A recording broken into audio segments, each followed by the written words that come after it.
Welcome to a very special episode of the Cine-Files where we are returning to the world of the French New Wave, Breathless, and to the great Jean-Luc Godard, who we just lost a few days ago. My name is Steve Morris. I'm a filmmaker and directing instructor in Los Angeles, California. Hello, everyone. My name is John Rokem, a voiceover artist, writer, producer, and host here in San Diego, California, and a massive Jean-Luc Godard fan. 91 is a long life. And so for me, when I heard the news, I wasn't overtly sad. Just like we recently lost the Queen. It was more, and I know people can have their feelings about that, is more a matter of here's an icon who is gone now off the earth. And I felt that loss of someone who's connected to something that for me was one of the formative movies in me becoming a cinephile and then exploring how the French New Wave really changed cinema, where we would maybe not even have cinephiles if it wasn't for the French New Wave. I know people like to have American exceptionalism about their directors, but if you go all the way back, Godard and everybody involved in the French New Wave, remember they were film critics first, most of them, and writers. When they started creating their movies, they were thumbing their nose at the factory approach to movies that they had seen in the French and American cinema. Now, it doesn't mean that there weren't incredibly classic, phenomenal movies like Citizen Kane and other films, Hitchcock. Well, and they respected those movies. Yeah, he did. Respected those movies. But he sought to make the medium of film mean more than just the cookie cutter stuff. And I would love to have sat with him to ask him about the Marvel machine and the DC machine and to have seen what his points of views or heard his points of views, but he rarely did interviews. It would have been fun to sit there in the French Alps with him over a cigarette as he's struggling with his physical maladies to hear his thoughts on Marvel and the current state of cinema and where he sees the heritage of French New Wave, what directors he sees carrying that idea, because they were so instrumental in creating the jump cut and making that a kind of standard thing, jumping from time, messing with time. He's famous for saying every film has a beginning, middle, and end. It's just not necessarily in that order. And so much of what we see, which is a fantastic quote, by the way. It is a great quote, right? Yeah. And the French New Wave kind of laid the groundwork for the 70s with this idea of the director being the auteur, the director using personal influences and having that bleed through their scripts or bleed through their films. And so you're getting a piece of the director in the movie. And we don't get the 70s amazing movies without the French New Wave. We don't get Tarantino without the French New Wave. Yeah, that's one I was thinking of. Right? There's so many incredible directors. Paul Thomas Anderson, possibly. There's so many great, incredible directors who were influenced by the artistry of the French New Wave. And certainly, although Breathless wasn't the first of the French New Wave films to become popular and famous, it is certainly the seminal one that got people and became super successful. So I have a question for you, because I think I knew that you were a Godard guy long before we started this podcast. Yes, true. And I really wasn't. I watched Breathless in film school. I watched, some of the other French New Waves, 400 Blows, Jules and Jim. I watched maybe one or two other Godard films, not a lot. Yeah. But it feels to me like you had some important experience watching it the first time. And I'm curious what it was that affected you so much. There was a rebellion within the film. And I have always been a rebel to the establishment inside it. I mean, I'm called the outlaw, for God's sake. But I've always gravitated to the rebellion, the artistic rebellion, right? Not just rebellion for rebellion's sake. You have to rebel in a way that's artistic, in a way that has a level and nuance and challenges you as a viewer. And Breathless really did. The protagonist is an antagonist in essence. Yeah. Because of the things that he does, the challenges as you see, and you have to come to the film. The film is not going to lay the red carpet out for you. And you can watch that film multiple times in your life and get different things depending on what's going on with you out of that film. And for whatever reason, at the time when I was watching, that is one of those films.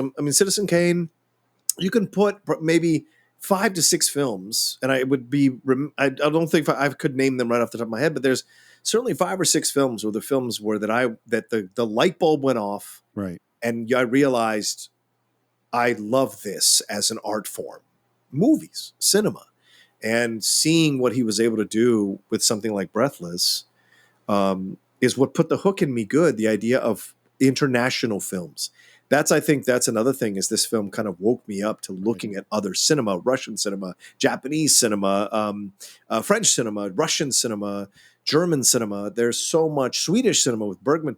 There's so much to explore, and the arrogance that only American cinema matters was shattered in discovering stuff like Breathless and Godard's point of view.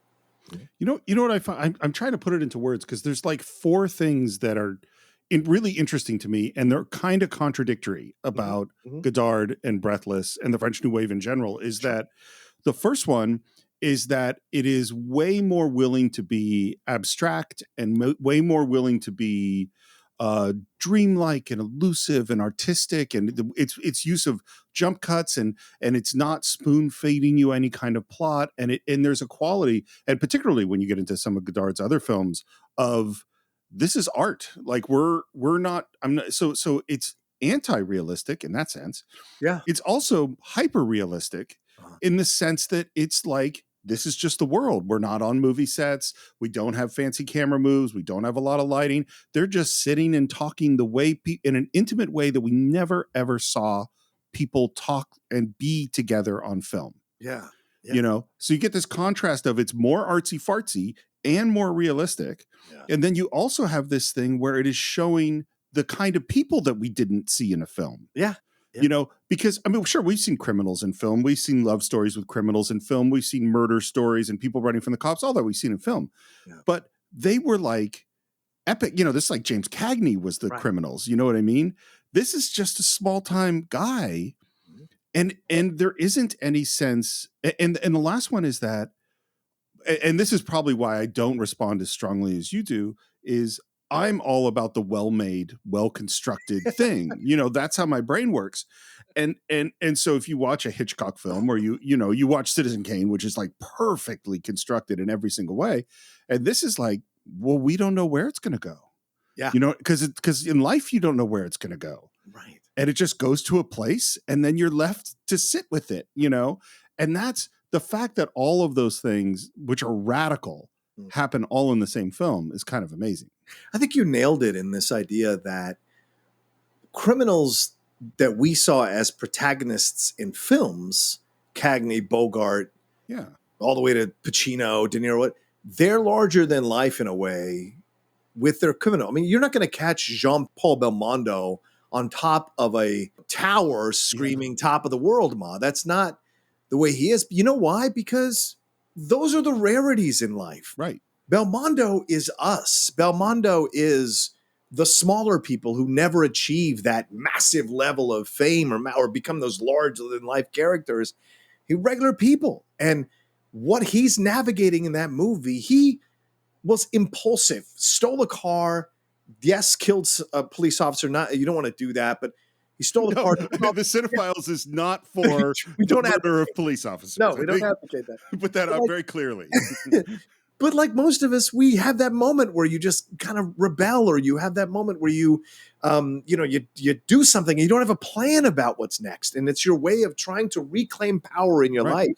And I think that's what you're seeing here in the movie, because he is impotent in a lot of ways. Even though he beds a few women in the movie, he's impotent in a lot of ways because he does not have a real direction. Powerless, yeah, powerless, exactly. So his efforts to be powerful in these situations with these women, in escaping the police in his way, those are how we live our lives. We all struggle with levels of power. And yes, we may have power over certain people, but most of us, 95% of us, do not have that kind of power to run the world our way. And I find that to be fascinating because Godard came from wealth. Godard does not come from a small family living a small, non-discriminate life. You know, his family had money. His family, I think his mom was, or his dad was a banker or a Swiss banker, something like that. They had money. He came from a comfortable existence. And so I find that to be even more fascinating for him to connect to the everyman's plight, or every person's plight, to remove gender from it, which I would gravitate to in the movies. And it doesn't mean that he's not frustrating. That doesn't mean you don't see movies and you're frustrated. Like, why are you doing that? Why is the decision here? Oh yeah. But that's what I think the joy is of these movies. And I would push back on you a little bit and say I think they are very well made, artistic films. They're I'm just not saying it's not well made. in the convention of what we've seen in the past. Yeah. What I mean is a very specific, the clockwork, every piece is placed in that place for a reason. Right. It's not that everything isn't done for a reason. It's just a different thing. I think they're the Picassos of films. They're the Picassos of film, in my opinion. Well, except Picasso, like he sketched out, I think he did like 150 sketches for Guernica, before he got there. Well, maybe Jackson Pollock then. I don't know. Jackson Pollock actually might be a better example. Okay, fair enough. But so I have a couple thoughts. The first one I just want to throw out, because you mentioned that he came from wealth. I'm going to make a vast overgeneralization, and I'm curious whether or not you'll support it or you could totally throw it down. But my gut, without looking at this at all, is that in general, poor people can't afford to be artsy-fartsy. Yeah, this is a great point.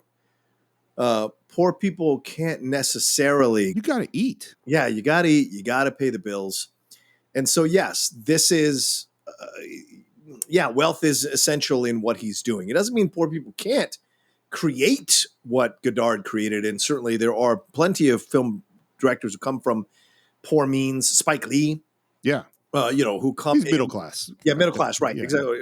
And there are some from the lower classes as well, in terms of totally financially, who are able to use the programs there that are established for them to be able to become filmmakers. But I think where he was at his time, that was a very, very rare thing. Yeah. So to have someone come along who has this ability, who has the wealth, and all of them I think most of them came from wealth. Yeah.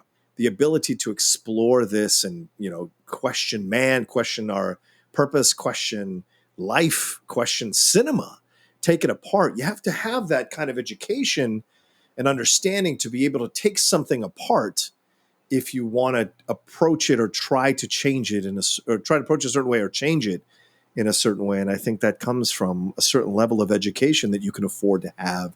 Well, and certainly he had that. Well, and it's also that you can, you don't get paid a lot being a film critic. Yeah. And Breathless is not a movie that anyone's going to expect is going to make money. So if you're going to work for months and months of your life on a thing and don't need to worry about making money off of it, you probably have money that you can eat off. Yeah. I just thought of one exception, which is another director that we talked about this year, which is Peter Bogdanovich. Clearly kind of an artsy-fartsy guy. Yeah. But also did not come from money.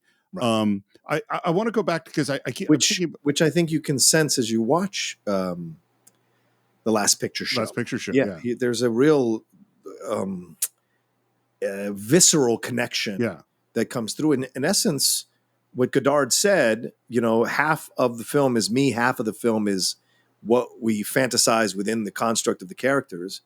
I see that influence there in the Last Picture Show as well. Well, there's no Last Picture Show without Godard. Yeah. I mean, without the French New Wave. Absolutely. The thought that I just want to pursue a little bit further is the idea of being abstract and artistic and not worrying about the rules and being really hyper realistic is so, like, you came out of theater like I did. Yeah. You saw the artsy fartsy plays.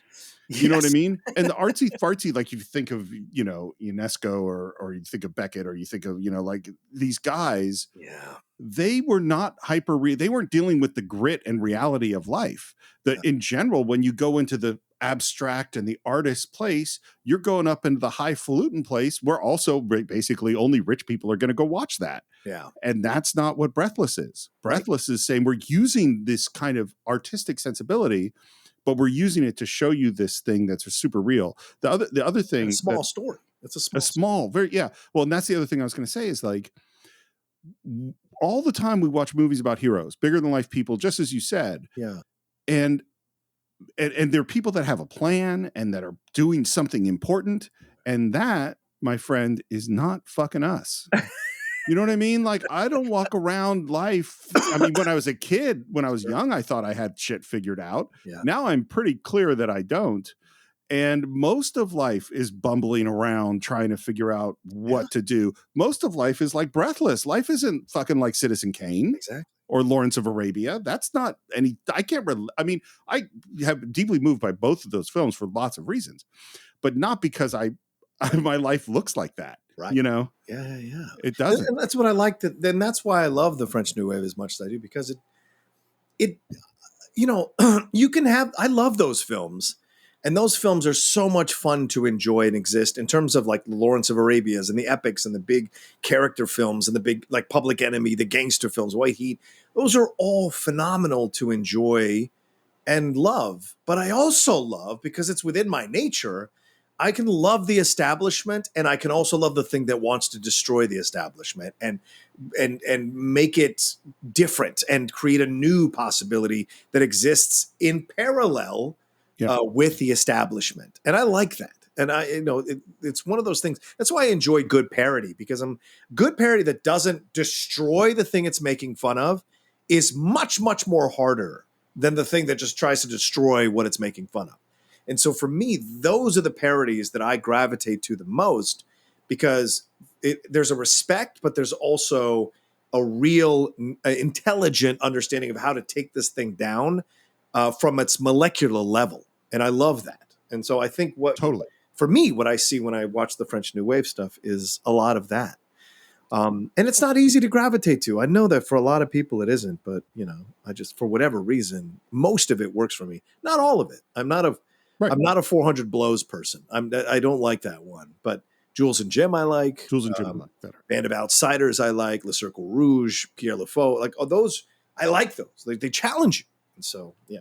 Here's an interesting thing. I'll tell the story very, very quickly. There's, you've heard me mention many times on the Cine-Files, this book, Understanding Comics by Scott McCloud, which is a textbook on drawing on comics in that world. And I think it's amazing and brilliant. And when my sister was teaching 5th grade elementary school, and I showed it to her and I was like, look, all books should be like this, because it's so entertaining. It's fun to read and you can learn so much. And my sister said, that's great. Yeah. And that should be part of it. But part of an education is actually doing things that are hard. Yes. And sometimes the French New Wave isn't as accessible to the modern American audience. But the people who listen to the Cine-Files are not the ordinary movie fan. And sometimes there's rewards that you can get out of doing something that's out of your comfort zone that you could never get by watching that Marvel movie you love again. No disrespect to the Marvel movie. No, of course not. And you don't have to wear sunglasses and smoke a long cigar to get it. Like, that's the thing too. Well, sure, mentally, but yeah, and those are the things that I think people. It's like Shakespeare. You have to deconstruct Shakespeare. Remember that he wrote it for the lower classes. He didn't write his plays for the upper classes, regardless of what John Gielgud did. It is not who he wrote the plays for. And the same thing with the French New Wave. Although you saw, Godard with the sunglasses on, and them looking all French and blah, blah, blah, all of that shit. On the other side is they were writing it to appeal to the regular people who were not seeing themselves on screen.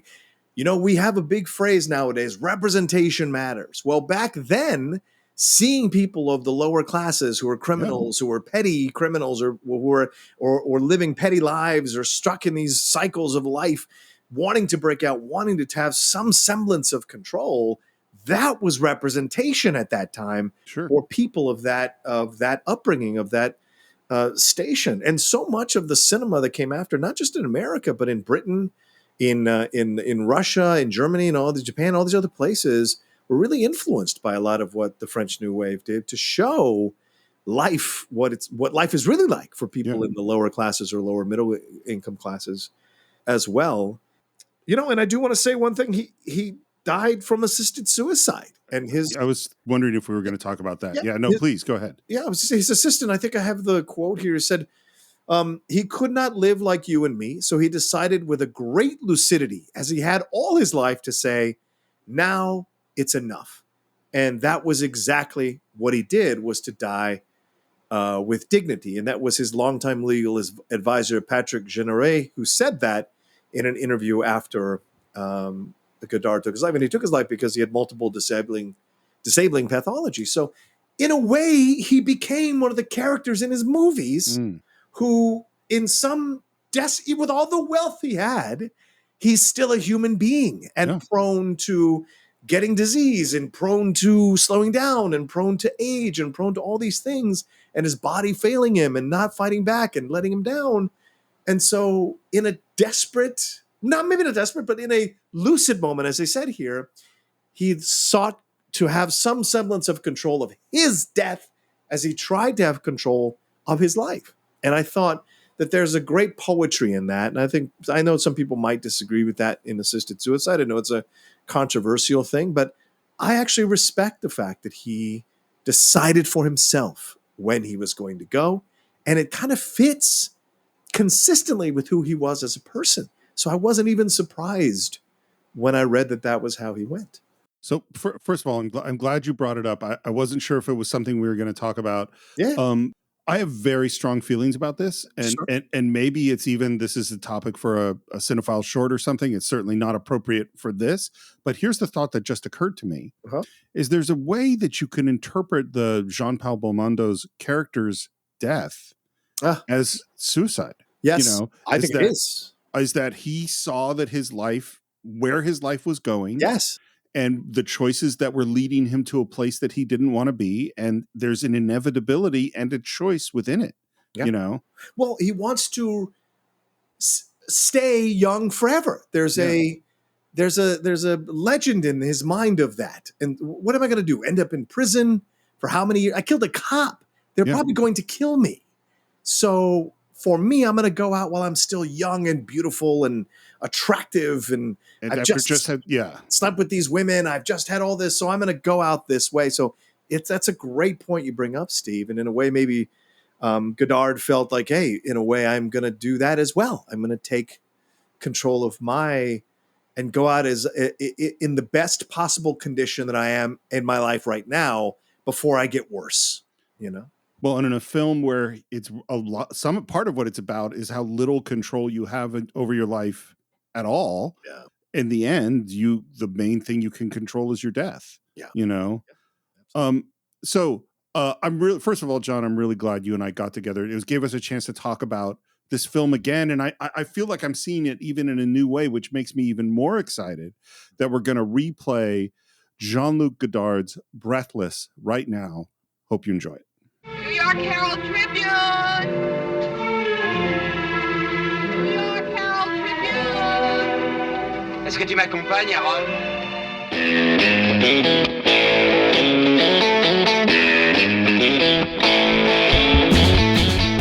Hello and welcome once again to the Cine-Files, where each week we enter the world of a great film. We explore the themes, the history, the filmmaking, and the influence it has on us today. My name is Steve Morris. I am a filmmaker and directing instructor in Los Angeles, California. Hello, everyone. My name is John Rook. I'm a writer, producer, and host in San Diego, California, and up right now in LA for a little bit, but hanging out to do this great film with Steve Morris, and very thankful that we were able to make time in our schedule to talk about one of my favorite films for so many reasons here on the Cinema. Well, and it's so funny, I have my little spiel at the beginning of every episode about the filmmaking, the themes, the influence, all those things. Yeah. Well, this film definitely qualifies in all the categories. It is the filmmaking technique, the history of it, the influence it has on all films going forward is tremendous. And that film, of course, is Jean-Luc Godard's Breathless. Yeah. We have entered the French New Wave. Finally, it's taken us 5 years. The French are very, very prickly people. I'm just joking. You got to earn your way in there, but no.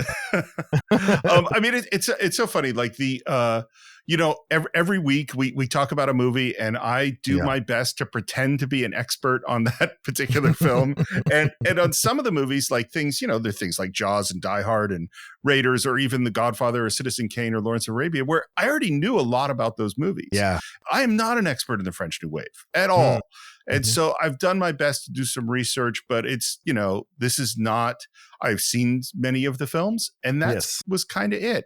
But I've tried to do some research. And of course, there are two reasons why we're doing this film today. One is it's a Patreon pick.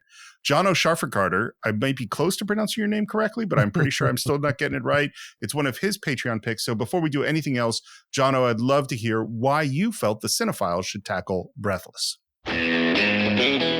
Hello and welcome once again. My name is John O'Schaffer-Carter, and I'm a filmmaker and creative director in Santa Cruz, California. A couple decades ago, the quote I put on my MySpace and Facebook was, "In order to criticize a movie, you have to make another movie." And I've foolishly been mirroring that sentiment ever since. To be honest, Steve and John, I don't exactly know why I like this movie, but I'm excited for you two to teach me. So that's what I think about Breathless, and I love hearing what you two think. Thanks in advance. Okay. Thank you. And it's a great pick, Jono. But the other reason, of course, we're doing this film is that we lost one of the two stars, Jean-Paul Belmondo, just last week. And John, I get the sense that this was a really special guy for you. Yeah, I mean, I've we've texted about it off air as well, and I tweeted about it when he passed, and he passed on the same day as Michael Kenneth Williams. So to lose two incredible actors on the same day at different ends of the age spectrum, but with lasting legacies of their work, both as people and as actors. It was a hell of a 1-2 punch on that day. Jean-Paul Belmondo had been suffering a lot of health issues since the early 2000s with strokes and what have you. So his passing was not necessarily a surprise. It had been coming for quite some time. But that being said, this is a guy that when I was a young punk kid in my 20s, getting into film, getting into cinema, and my friend was giving me his mini film school treatment there when I was living in Charlottesville. This is one of those films that when you see it, if it connects to you, it puts the zap in you, but good. And when you see Jean-Paul Belmondo's ease of performance, ease of coolness throughout the movie, it just kind of blows you away and opens the door to the possibilities of French cinema. At least it did for me. And some might argue that this is a film that has a little more of an American approach to French cinema, or there's American homages throughout the movie to make it feel like a little bit of a Franco-American film, but it's still very much lauded as a French film and respected and loved and revered as a French film. And Belmondo's performance is one of the number one reasons people cite why this film still endures. Almost 60 years, no, over 60 years later, still enduring with us as we watch these films. And I don't know, there's just something about him and what he was able to do. He never acted in an American movie. He never came over and became a lead in an American movie. He rejected doing that. He was a guy that very much was like, he said, like, I like to do national films, not international films. We saw what happened to Italy when their actors were going over to America, or they were trying to do more. I like to make national films. And although he started out with these kind of now revered classic films, he was very much a populist, Belmondo was. Actually, ironically, became even more famous for playing police characters for a majority of his career. And when his career was over, when he passed away, which was only a few weeks ago, if not a couple weeks ago, I think, as we're recording this, the National Order of Police there in France made him an honorary police because they said, you portrayed us so well in these films that we kind of see you as one of ours, even though you never served a day as an actual policeman. So, I know here in America, that's, police, and we're having our own conversation about this, but that's a hell of an honor to receive. Absolutely. For someone like that in France. And this is a guy that didn't intend to become an actor. He wanted to be a boxer. He was into sports. He comes from two very artistic parents. His mom was a painter. His dad was a sculptor. When he was buried and cremated his ashes, and he was buried next to his father there in the cemetery. But comes from very artistic. But he rejected that for quite some time. Went into the military, and he was a good boxer before he went in the military. Actually, had a bunch of first round knockouts, and then he said he stopped being a boxer because I didn't like the look of my face in the mirror. My face was changing. He said, and I didn't like how that was happening. So he went into the military. And when he was serving in the military, the national service there in North Africa, he was so tired of it that he hit himself in the nose with the butt of his own rifle to get himself kind of sent home and kicked out of the military. Then he went into a drama school in his teenage years, and that's when he started to kind of really embrace the possibilities of acting. He studied under Raymond Aron, and then attended the Conservatoire of Dramatic Arts when he was 20. He studied there for 3 years, and the story goes that he would have won Best Actor, except he did a sketch where he made fun of the teachers and the establishment and the system that was going on there. So they gave him an honorary mention, and he tells it that a riot broke out in the school in anger that he didn't win. Of course, you got to build yourself up. But after he graduated, he was taking bit parts. And it wasn't until him and Godard hooked up for Breathless that he really kind of got his first big lead role. And this is what launched him onto the national stage. And he worked consistently throughout. He worked with Sophia Loren in Two Women, which is the film that Sophia Loren won Best Actress for. He worked consistently throughout. He did some of the French New Wave stuff. Him and Jean Seberg, who are the co-stars in Breathless, they came back together later in life and did a movie as well. But he never quite veered back into that fully.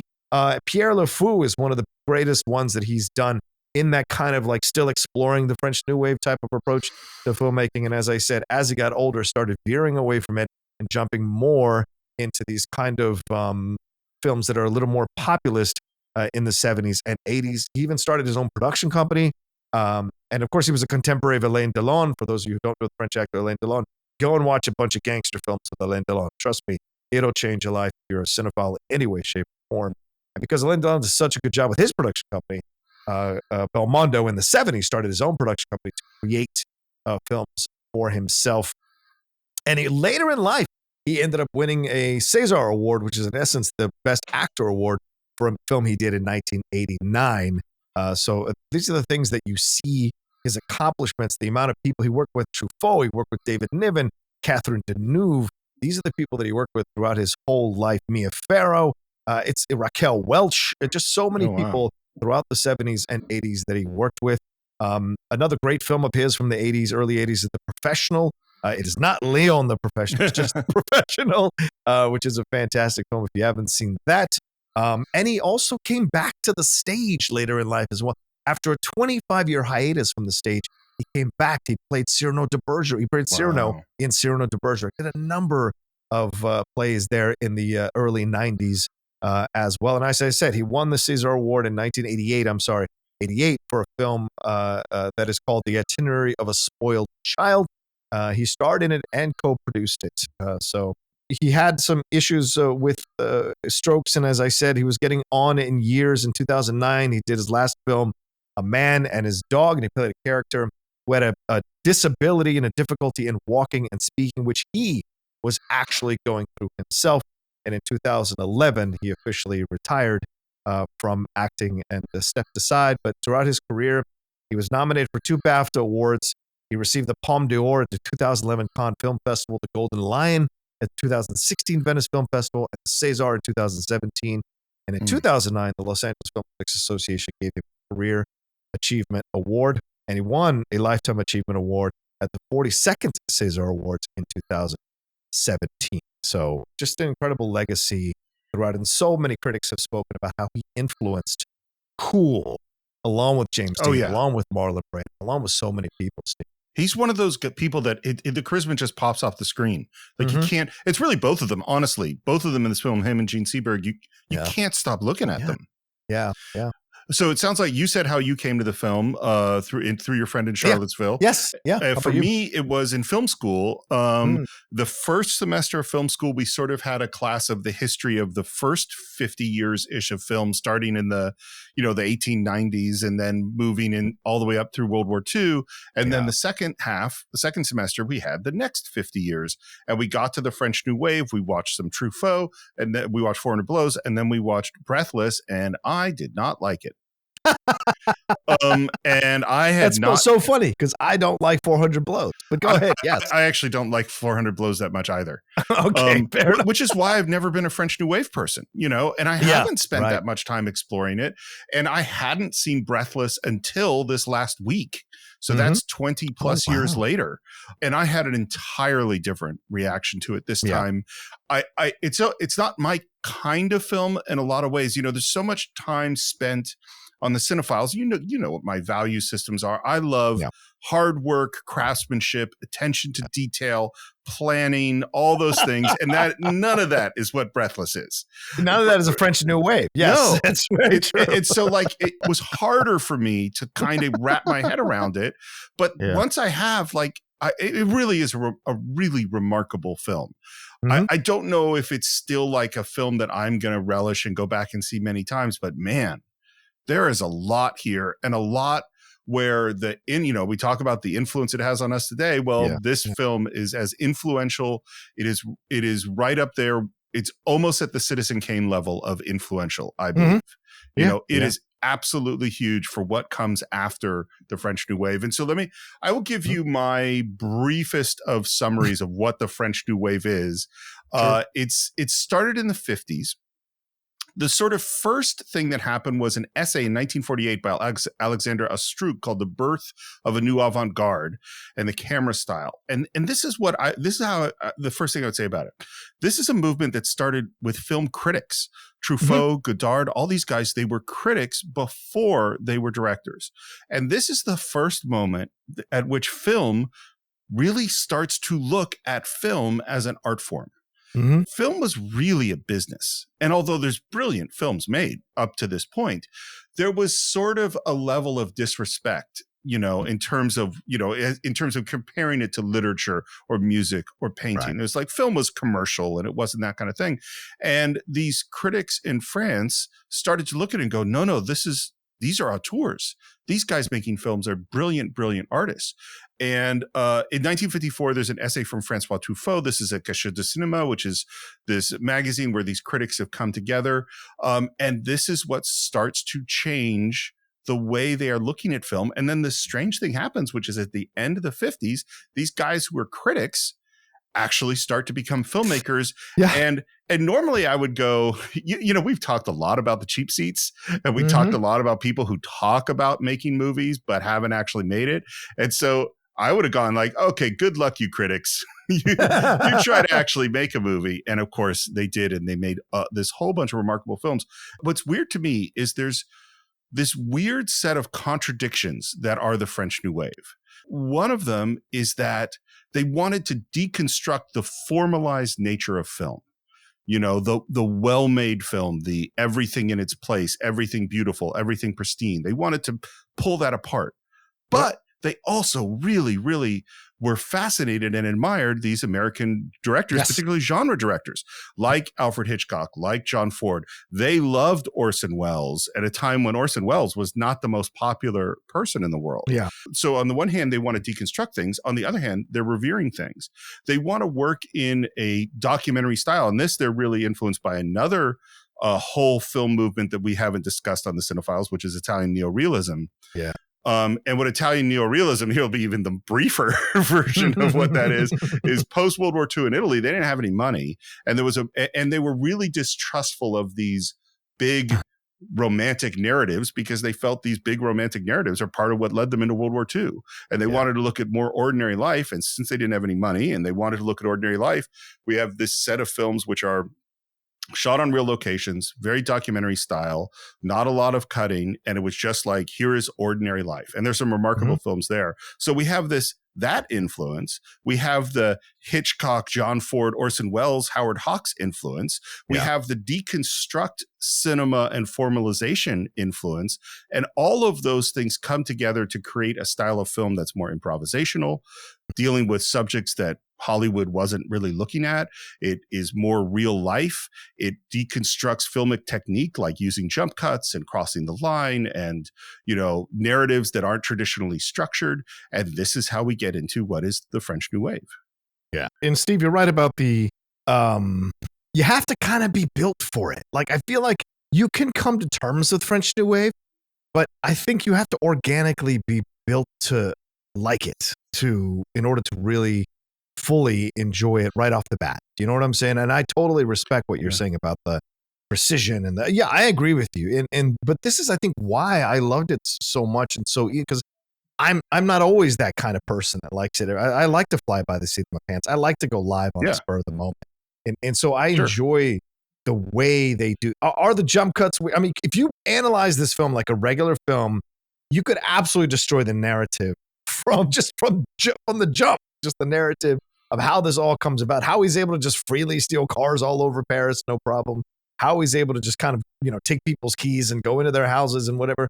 Like, there's so much to deconstruct here.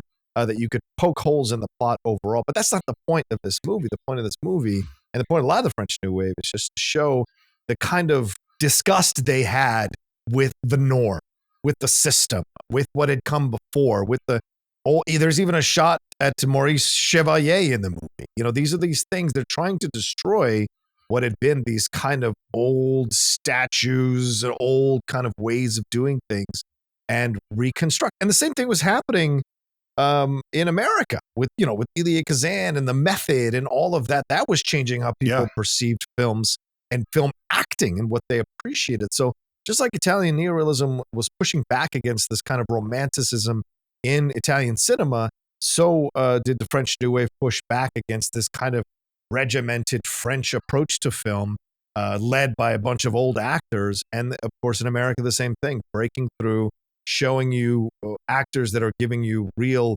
guttural, organic, primal performances in their work that feels very real. You know, all three of these movements are connected by the word realism, the idea, the seeking of realism, right? Because I think World War II woke a lot of people up, and the Korean War after that, and other things going on in the world in terms of global economy, it woke people up to the truth of what's really happening out there, and ramifications of what happens when you go to, when you create. Yeah, it was great that we won, you beat the Nazis, but you know, if you watch Band of Brothers, you see that PTSD didn't come around after Vietnam. It's been around for quite some time, and how that influenced generations after. I don't want to go too deep. I also am not a French New Wave expert, Steve. I just love the French New Wave. Well, and this is the thing, and I'm going to say something that's really weird, is I have strong opinions about filmmaking. Obviously, I teach filmmaking, and I teach this is the way you should do it. And it's so important on a regular basis to remind yourself when you have very strong opinions that you are wrong. You know what I mean? Is that just because I say, hey, this is the method at which I think you should make films, there are a whole bunch of films that do exactly the opposite of what I said to do. And they're great. And so there isn't one way to go about it. I mean, I might have strong disagreements with how Coppola handled Apocalypse Now and things that he did that I think were immoral, but I can't argue with the results. That's an amazing film. Yeah. And that's something to keep in mind. And the French New Wave, I don't know what is the most important film movement in the history of film, but man, the French New Wave is so, and I think what's interesting, like you mentioned World War II, this is the generation that didn't fight in World War II. Yes. You know, this is the emergence of a new generation that's pushing back against what the World War II generation was saying things should be. And I really think on some level, the French New Wave is the beginning of the 60s. Yes, you know, 1,000%. And that, like, you think about like the style of the 60s, like the Beatles in Hamburg, they were dressed in leather jackets and looked like Elvis. Right. But then they went to Paris in like 61 or 62, and that, which is right after this. And that's where the mop tops and the whole style, that all came from France in the early 60s. You know, how much influence does this film have on the 60s and then on filmmaking in the late 60s and 70s? It's like huge. It's and also huge. Yeah, you're right. And also what you mentioned earlier, this idea of a reappreciation of these American films as classics. This reappreciation that Carrière du Cinema did constantly promoted these films, and it coincided with the fact that there was an influx of these American films that were finally being allowed to be shown in Paris and other cities in France, so that young or teenagers or people in their 20s could go and see these movies, these American movies, and be influenced by them, revere them, respect them, and have a European approach to it. By that, I mean, at that time, we're still a relatively new country in the history of the world. You look at France, it's been around for multiple centuries, and what they've experienced and endured. Their idea of art, if they put a stamp on what is art, what isn't art, it makes you take a moment to kind of reevaluate your perception of the work, even if you're an American. Even if you're an American director, may be surprised by the kind of appreciation that your films or your film is getting and your work is getting. Yeah. And this is, I think, what leads to Citizen Kane becoming reappreciated as a classic film, as the greatest film ever made. It is very much France. Well, and it's also why we today revere Hitchcock in a way that he wasn't revered when he was making those great movies. Great point. Because people just went, well, this is a genre director. Here's some pre-production. It's a very strange journey to making this film. The first thing is that the beginning of the French New Wave is really 400 Below's 1959 Truffaut. That's the first big hit. Truffaut has said that he thought Jean-Luc Godard was the most talented of the whole group. Wow. Yeah. Okay. And this starts with a Truffaut script. There is actually a true story about some guy who stole a car and killed a cop, and Truffaut starts working on a treatment with someone else. Godard likes the idea. And then Godard has met this producer, Georges de Beauregard. I'm going to butcher all French names. Apologies ahead of time. Apologies to the entire French culture. From both of us, because I will do the same. Yes. So here's the story of how Godard met Beauregard. He walked up to him and said, "Your last film is shit." That is the first thing he said to him. And Beauregard apparently went, well, that's an interesting perspective, and immediately hired him to write a script. So now Godard is working on writing this script for Georges de Beauregard, and then he's not getting anywhere. It doesn't sound like Godard is the kind of guy that will like, here's a job, and he will now settle down and do that job. That's not how this guy works. And halfway through failing to write this script, he comes up to him and says, you know what, I could write this script, but I'd rather you produce Truffaut's story, Breathless, and I direct it. Wow. And the guy said, okay.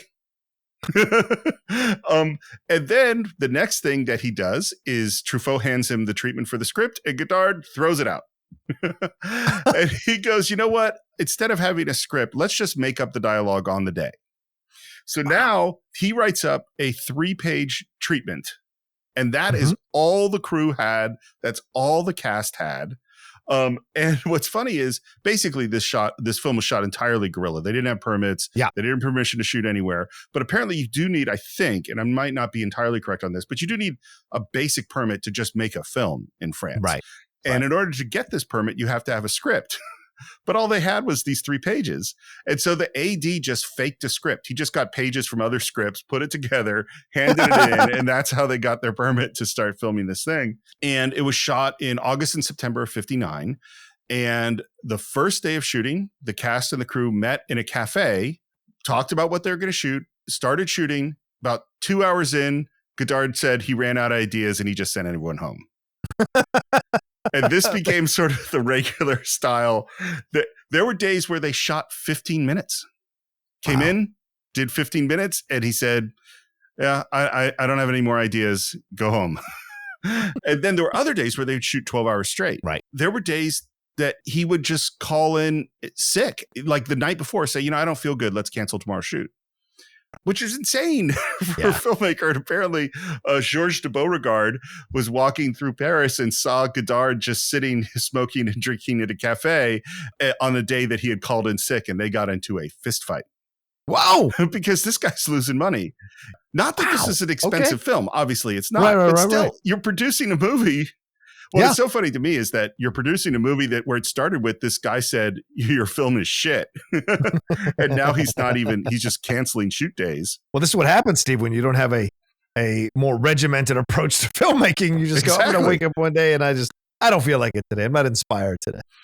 Well, and this is the thing, that the vast majority of movies that are made this way suck. Yeah, it's true. I'm standing by that this is not the correct way to make a film, but I can't argue with the results. It was also, by the way, mostly shot chronologically. And part of the reason is you can't improvise a movie and shoot it out of sequence because you don't know what happened in the scene before. Right. So you kind of have to shoot it in sequence. Yeah. Would you like to get into the film? Yeah, let's do it. I'm so curious to see how you're going to handle this. So I'm looking forward to getting in this car with you, because I think we've stolen this car. So let's get into it. Let's have some fun with this. Well, it's going to be hard because A, I can't say every line of dialogue. B, I can't cut to them saying the lines of dialogue that much because it's in French. And C, it's like, what do these words mean? So much of what does what's happening mean? So I think it's going to be a different journey through this film than how we normally handle things. By the way, the first thing we see is that this movie is dedicated to Monogram Pictures. And what is Monogram Pictures? It's a small studio in the US that made Westerns and the Bowery Boys movies. So right there, that's weird. Okay. Okay. And we hear jazzy music, and the very first thing we see is a very sexy image of a woman, like an advertisement in a newspaper. And we hear, "After all, I'm an asshole." That's the first thing we hear. Right off the bat. Après tout, je suis con. We have a sexy image, and "After all, I'm an asshole." Right off the bat, this movie is already into areas that you wouldn't see in a Hollywood film. Right. And then we reveal Michel, Jean-Paul Belmondo, and what you said is he is so cool. Yeah, man. Smoking that big non-filtered, Lucky cigarette or something. And you could already see the Bogart-ness of him, of the way that Godard is filming him. Yeah. He's got the hat and the cigarette, and then he wipes his lips. What is that? Do you have a thought of this gesture we're going to see over and over again in the film? I think there's a lot of ways you can take it. I think it's a sexy thing to do, to wipe the lips with a thumb like that, because he's not doing it quick. He's doing it slow to kind of like feel the lips on his thumb. And of course, Jean Seberg, Patricia, is that her name? Patricia? She does that at the end of the movie as a kind of goodbye to him. To me, it's just a sensual thing. I think sensual is exactly the right word. It is very sensual, as is the whole film. Yes. And I would say the whole film is sensual in a way that maybe we haven't seen, like picturing the way that Orson Welles shot Rita Hayworth in Lady from Shanghai. Like that has some elements of the sensuality. And of course, Orson Welles, I am sure that one of those new wave critics wrote an essay on Lady from Shanghai. That is exactly the kind of movie that they would be interested in. Yes. And the next thing we see is that he's doing something with some woman, and that what it is they're stealing a car. And together in cahoots. Yeah, she's sort of, being a lookout for him or something. He hotwires the car. He gets in. We hear a police siren, which is something we're going to hear throughout the film. Many, many police sirens in the background that aren't necessarily after him, but I think it creates that tension. Right. And the first thing she says is, "Take me with you," right. Which I also think is significant because part of thematically what this film is about is men and women coming together and under what circumstances. And he does not take her with him. Yeah. And now we're into this again. This is groundbreaking filmmaking. We have these POV shots of him driving. He's singing. La la la la la la la la la la la la la la la la la. He's talking to himself. J'y crois qu'il va me doubler celui-là. Donc ça frégate à la con. And the camera is continually jump cutting, which means we're just leaping forward in time. The jump cutting is not within a particular rhythm. It doesn't have a particular sense to it. It feels far more organic and random, I would say, in the way that this is done.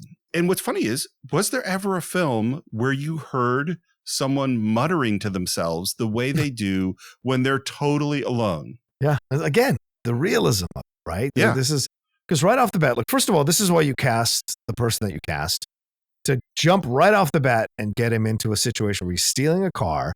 We've got to immediately like this guy, even though he's committing a crime here. And the idea of the woman like wanting to go with him and him being like not about it, this also lays the groundwork that this is a guy who only wants things he can't have. The things that are easier for him to get, he does not value or cherish. The things that are harder for him to get, he wants. And this speaks to the dysfunctionality of who he is as a person and how he probably sees himself as well. And maybe even a grander conversation about how this generation saw themselves compared to the other generation, because the other generation kept reminding them, as you said, Steve, we fought in the war. Fought in the war. What have you done? What have you done? So the natural sense of not feeling as important or as revered as the generation that came before you kind of pervades the young culture. It still does. I think generation to generation, it's still an issue. So you see that here with him and the fatalistic approach he has to the world. And so when he's getting in that car and talking to himself, singing to himself, and then saying, "Oh, you don't do that with a Peugeot," or "You don't, oh, it's a work area, I'm going to go slow. You got to go around." And it's his exuberance, his cockiness, his feeling himself that is what signals him, as we're about to see, to the cops, which is what starts this whole thing. It's funny you mentioned World War II and the difference with generational thing, and the Beatles have already come up. But now it just occurred to me, I don't think there's any Hard Day's Night without Breathless, even though stylistically they're totally different. But like in terms of the generational thing and one generation speaking to another and the kind of cool and the lack of understanding, all that stuff, that's Hard Day's Night, you know? Yeah, it's a great point. So I'm certainly not going to say every line that's in this film, because why would anyone want that? I've tried to highlight some lines that I found interesting. One of the things he says early in the film as he's driving is he says, Alors je vais chercher l'argent. I collect the dough. Je demande à Patricia oui ou non. Et après, ask Patricia if it is yes or no, then, and never completes that sentence. Patricia is Jean Seberg, who's going to be the other main character in this film. What question was he going to ask her, yes or no? Well, this is the French New Wave. It's about presenting things and not giving you the answers. That's for you to decide. Then there's another moment that's really interesting where he turns to camera and speaks directly to camera, turns to camera and says, if you don't like the shore, si vous n'aimez pas la mer, then turns to camera and says, if you don't like the mountains, si vous n'aimez pas la montagne, and again, if you don't like the city, si vous n'aimez pas la ville, then get stuffed. allez vous faire foutre. We're breaking the fourth wall, which is funny because actually the last film we did, Duck Soup, with the Marx Brothers, also Groucho breaks the fourth wall all the time. But like that is, it's unlike anything I think we've seen in film in terms of the way he's breaking the fourth wall. And B, I think there's something about Michel that he knows what he wants in a weird way. He's very clear on who he is, I think. Yes. You know, I don't know exactly what he wants, but I feel that he knows. Do you know what I mean? You feel that he knows what he wants? You feel like he's okay. All right. I don't even know if this is a character that can know what he wants. It's just a character that is flowing from one adventure to the next, from one moment to the next. There's a fatalism in him. And I think at the end of the movie, when he says, I'm just tired, it's because he's just one of these guys that's built with this engine, and the engine has to burn out. Even James Dean in East of Eden, James Dean in Rebel Without a Cause, those moments where he's like with Raymond Massey and he's having that kind of thing, and the scene with his brother, and the scene with Julie Harris in the theme park, but also later on in Rebel Without a Cause, is you're tearing me apart. This kind of like youthful fatality, or fatalistic rather, approach to the world, and he feels like a kind of fatalist. You know what? I want to change the way I said it. I don't think it's that he knows what he wants. Okay. I think he does what he wants. Is that he? This is correct. He just does the thing. You know what I mean? And many of those things he does maybe aren't that safe or don't make sense or are but he does it. And one thing we see as he's driving is that he opens up the glove box and there is a gun in this car. Well, because the person they took the gun off of it looked like either an off-duty policeman or some sort of National Guard guy, because he had like a striped belt, like a crossing guard belt on him and a hat.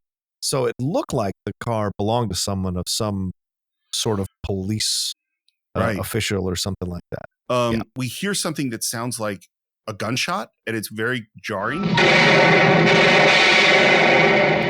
And he gets through the construction work, and now he sees motorcycle cops following him. He gets off the road. Cops go by, so we have a moment of, maybe he's okay. He lifts up the hood of his car, and then the motorcycle cop comes back, says, hold it right there. And then we have these shots where the camera tilts down past his head, and then the camera pans along his arm to the gun, and then we see the chamber of the revolver turn, and we hear the gunshot. I think the way the camera is moving is in a way that, as far as I know, has never been seen in film before. Which is the camera, it's not just that it's subjective. We've seen subjective cameras before, but this camera is like, the camera is examining the scene. Yes. Do you know what I mean?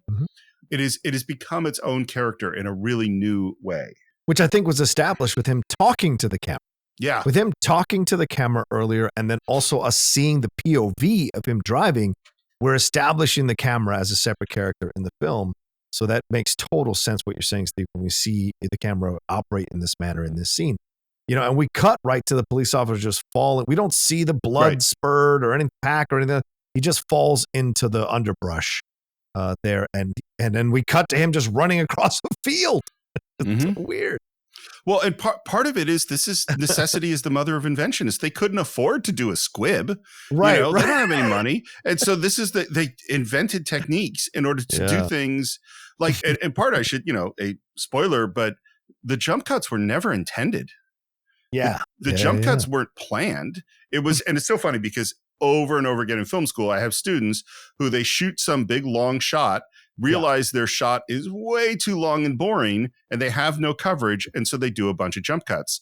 And I always say, this is a sign of that you've made a mistake. It's so obvious that you messed up and this is not working. And that is exactly what Godard has done. And it totally works. Yes. Agreed. And part of it goes to like one of the important rules of you must follow the rules unless you're a genius. So if you want to break the rules, you should probably be a genius, in which case it might be okay. And now we're in Paris and we hear that great jazz theme that is so recognizable and so like sums up these characters. And he gets to Paris and he gets a newspaper, which is something we're going to see over and over and over again. And it took me a while to go, oh, he wants to see if he's in the paper. Yeah. That's why he keeps getting newspapers, which eventually he will be. It's funny. There's this moment where he gets a newspaper. He's walking across the street and the paper is just sort of flowing as he's walking. I'm like, man, even the way he reads the paper is interesting. It's very cool. Yeah. It's very cool. And then he uses it to wipe his shoes and throws the paper away. Then throws it away. Which I think is symbolic. I'm going to use you for what I need to use you for. Then I'm tossing you away. Again, the behavior is there. There is almost a sociopathic approach to the world because this is how he sees everybody almost, except for maybe Patricia in the final moments of the movie. But everyone else is a means to an end for what he needs. Antonio, I need that money. I need this car, so I'm going to steal it.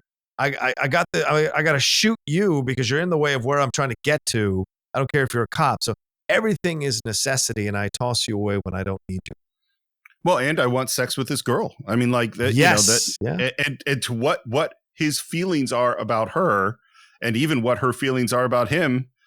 But we spent a lot of time trying to get to the bottom of that. And he goes to like a hotel, asks about this woman, goes into her room, searches the room, and we hear him say, "Girls never have cash." So he is already. We know what this guy is looking for. He's a cad. What's so interesting is going like, are either of these people good people? You know, because I think at the beginning, he's clearly a cad, although we like him a lot. And I think there's as we meet Jean Seberg, there's a certain amount of time where you go like, oh, why is she hanging out with this guy? But then there's another point where you kind of go, oh, how do I feel about her? Right. But now he's with a different girl. He's in her room. She is in her pajamas. Her pajamas are torn. Yeah. The actress was very unhappy about having to wear torn pajamas and very unhappy that Godard wouldn't let her put makeup on. What? She's beautiful. She doesn't need makeup. Wow. She's stunning. But what's so interesting, but think about this movie. You're shooting in a little tiny room. I mean, she gets hired to act in a movie and she shows up on this set. There's no lighting. By the way, there was no lights. There's no dolly. The crew is minimal. You're shooting in a tiny room. And he says, put on these ripped pajamas and lie in bed. And it's like, what the fuck have I gotten myself into? You know what I mean? And it's very, very clear that he is using her to get money. Oh, yeah, absolutely. He's seducing her the whole time to let her put a guard down so he can get the money. But also, I love the pourquoi that's on the wall, the why. This is important because I think this throughout the movie, this is once again, this idea of questioning the existence of this generation. Why? What are we here for? What's our purpose? What are we doing? You know, why? And it isn't until later with the civil rights. That's when everything starts to really kind of cement itself later on in the 60s. But at this point, at the beginning of the 60s, we're seeing these people asking these questions, this generation asking itself, what is its purpose? You know, and we'll see that throughout with Patricia when we get Patricia as well. This idea of why. Why is life? What is life? Why are we alive? What's the purpose? Well, John, I'll tell you. All right. Finally. There's the one in Meaning of Life where it's like, oh, yes, the meaning of life. Yes, try to eat well, do this, get a little bit of exercise, and blah, blah, blah. I'm like, all right, that's it. The other interesting thing is in this scene, we start to get these references to movies that she worked in the movies, but she doesn't work in the movies now because you have to sleep around. And there's talk of being a script girl or working at the movie studio. And then The next question is she asked Michelle, have you ever been a gigolo? And I think there's a connection between her saying you have to sleep around to work in the movies and her asking him if you've ever been a gigolo, and the fact that this is a movie that is to some degree about movies. You know, it is aware of its moviness and it's making a statement. And you said the why and what is the meaning of life and like the what are movies and why and what is it to a gigolo as a male prostitute? And she's talking about having to sleep around to get in movies. And we're in a movie. I think there's all sorts of layers of stuff in here. Oh, certainly. Yeah. And how much do you have to pimp yourself out in order to get a movie made, in order to get people to watch your movie or get critics to like your movies? Maybe there's even an element of that. And of course, then he's watching himself in the mirror, again, wipes his lips. And his answer to the question about being a gigolo is, I wouldn't mind. And then there's this moment, he's asking for money. He asked for 5,000 francs, which he doesn't have. Then she gives him 500 francs. And then she goes to get dressed. And while she goes to get dressed, he goes to the closet and steals some more money from her. I think what's brilliant here is she gives him 500. He gives it back to her. Oh, he does. Gives it back to her. And so in a way, he's trying to portray to her, at least in her presence, that he is a person who will, if you can't give me the, like, I want this much. I don't want to take, if this is all you have to give me, you need it probably more than I do. So he's trying to be like a good guy or look like good to her. And then while she's putting on her dress and distracted and covered up, he steals all her money. So in a way, he can almost try to claim that if later she accuses him, well, it wasn't me, it was someone else. I gave you back the money. Right, I give you back your money. So yeah, it's that kind of playing both sides that he does throughout the whole movie. Well, and this is this thing we talked about since the beginning of the Cine-Files is that you can have a character and you can watch them do terrible things and you can totally like them. Yes. And it's because he's so charismatic and he's so interesting. And he is a bad person in many, many ways. Like, for instance, let me ask you this question. Does he have any remorse for killing that cop? No. I don't think so either. I don't think, and the thing is, and the way these films are effective in helping us like these people is we don't see the cop's wife and kids now who are destitute or have no money and no ability to pay bills. We don't see this young girl show up and she has no money and like she can't pay her rent or whatever. So it's easy to like someone when they don't show you the consequences on film of what their actions were down the road. So although he's doing bad stuff, the film takes care of him by not showing the ramifications of it all. But yes, I don't think he has any remorse about anything he does until Patricia tells him he calls the cops. She called the cops. And you know what else I think is important is that evil can be likable. I mean, if evil couldn't be likable, then evil people couldn't gain power. Right. Do you know what I mean? Right. Like there wasn't a certain charm to it. The idea that like all people that are bad are ugly, disgusting, horrible, and we would never want to be around them. That would be really nice because then we could just point them out. Oh, those are bad people. But that's not how it works. Evil can be very charming. And we have our first scene where he's asking for someone. This is Mr. Tolmachinov or something like that. And this is something he's going to be doing throughout the movie. He is trying to find people that owe him money, that can help him out. And then he goes to look for Patricia. And we see Jean Seberg in her New York Herald Tribune t-shirt in the middle of the street, yelling out in English, New York Herald Tribune. New York Herald Tribune! New York Herald Tribune! Because she is trying to sell newspapers. By the way, do you think Mia Farrow modeled her hair after 100%? Jean Seberg and Rosemary's Well, Baby? apparently this hairstyle was so influential. Like this was a world-changing hairstyle in fashion. This was known as the Jean Seberg Breathless haircut. Yeah, okay. It was really, as you know, I'm very into fashion. Yes, very true. But yeah, no, it's hugely influential. And I want to tell you a little bit about her origin story because it is fascinating and horrible. She's American. She's from Iowa. And it starts with Otto Preminger, who's doing a worldwide search for someone to play Joan of Arc for his movie St. Joan, based on the George Bernard Shaw play. And he finds her in Iowa. She's 17 years old. She has done some acting, but she's never been in a movie before. It sounds like he was absolutely horrible to her. Yeah. He browbeat her, humiliated her. They say that A, psychologically, he permanently damaged her, but B, there's literally a scene in the movie. I don't think I've ever seen this movie, by the way, where they burned St. Joan at the stake. Well, he really put her on a stake surrounded by fire. And I've seen the clip, burned the crap out of her. The fire got out of control. She's tied to a stake on top of a fire, and a huge wave of flame hits her in the face.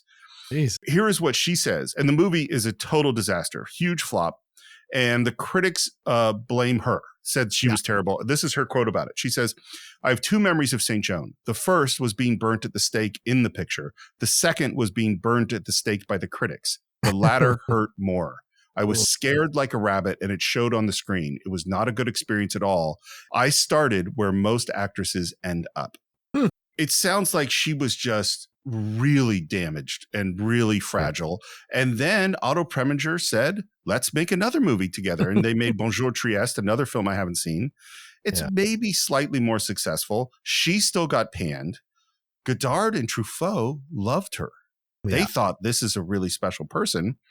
And her career is nowhere at this point in late 1959. And they get her to come do the movie. She is the biggest star in the film, obviously, because she was in these are huge movies that she'd been in.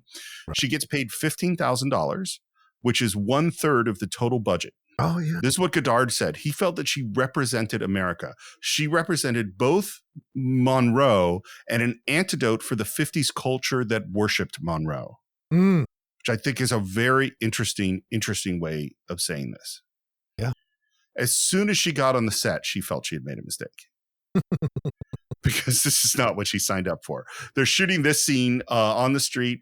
And again, it's guerrilla style. And they can't have a camera on a dolly. First of all, they couldn't afford a dolly. So, and also they don't have permits. So you can't like walk down the middle of the street with a big camera on a dolly and get away with it. So what instead they did is they put the camera into a postal cart, covered it with packages. And so the DP is hiding inside a postal cart, which they're pulling along, backing away from the two actors that are talking. There's also, by the way, no sync sound. So they're not recording sound. Wow. And they're improvising. So sometimes there's a script supervisor who's trying to write down what they're saying. And sometimes there isn't. So when they get in post and now they have to dub in the audio, they don't actually know what they said. Sometimes they did. Sometimes they didn't. And the first thing he's asking, he wants her to come with him to Rome. Est-ce que tu m'accompagnes à Rome? Which, first of all, that's his escape. He's got to get out of the country because he's killed a cop. Right. And this is what's weird about this film, is that the film is a dance between these two people. Yes. And each of them want things. Exactly what they want or how they feel is real tough to figure out, because it's all this, it's not even, I would say, all subtext. It's all like weird little probing questions and statements trying to figure the other one out. I think with her, and you know, the thing we have to remember is, you know, we're men of age. We have to remember what it's like to be in your 20s and don't know what you want. You're just kind of experiencing the world. What is she doing in Paris? Why was she in Nice where they met? Like, what is this all about? And we find out later, obviously, that her parents are sending her money and that they want her to sign up to enroll at this university. But she's clearly representing what a lot of people felt at the beginning of the 60s. Where am I going?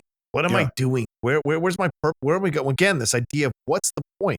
What is going on? And so throughout the whole film, she is constantly asking questions, constantly seeking advice, constantly seeking some sort of direction throughout the film, and spending time with someone who has only one purpose, which is to get the hell out of Paris and into Rome, attracts her to an extent, but also repels her to an extent, because there are no answers to be found with him other than escaping into more of the unknown, escaping into more of the idea of, well, is this the right thing? Or an adventure to take your mind off the fact that you don't know what you want to do with your life. So she's a young woman in transition mentally about where she wants to go next.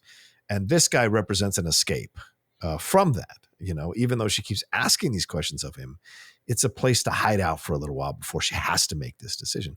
And I think a lot of us who are creatives have had this experience. Lord knows I've had relationships like this or dating situations like this in my late teens and 20s, where you're just kind of with someone and you're kind of figuring it out, and that person doesn't ask anything of you, and you can escape with that person. And so you're just kind of, okay, I'll date this person for now and kind of figure out life as it comes to me, or blah, blah, blah. Because not everyone has it always figured out. And so I related a lot to what she's going through and what he represents to her. And you're right, Steve. I think it's a perfect description. It's a dance. And sometimes she leads, sometimes he leads, but she's more willing to walk away from the dance than he is. And I think that becomes more and more evident as the film goes along, and especially when she goes to the press conference and that guy says, French women don't dominate their men, American women dominate their men. This is a transition in watching how she is the one in power throughout the whole relationship, even though he appears to be in power throughout. Here's what occurred to me is because one of the things that's fun about this kind of movie is we can interpret it in a whole bunch of different ways. And here's one that's just kind of occurred to me is that he is interested in the what. In other words, where are we going to go? Are we going to go to Rome? Are we going to have sex? Am I going to get this money? Am I going to get away from the cops?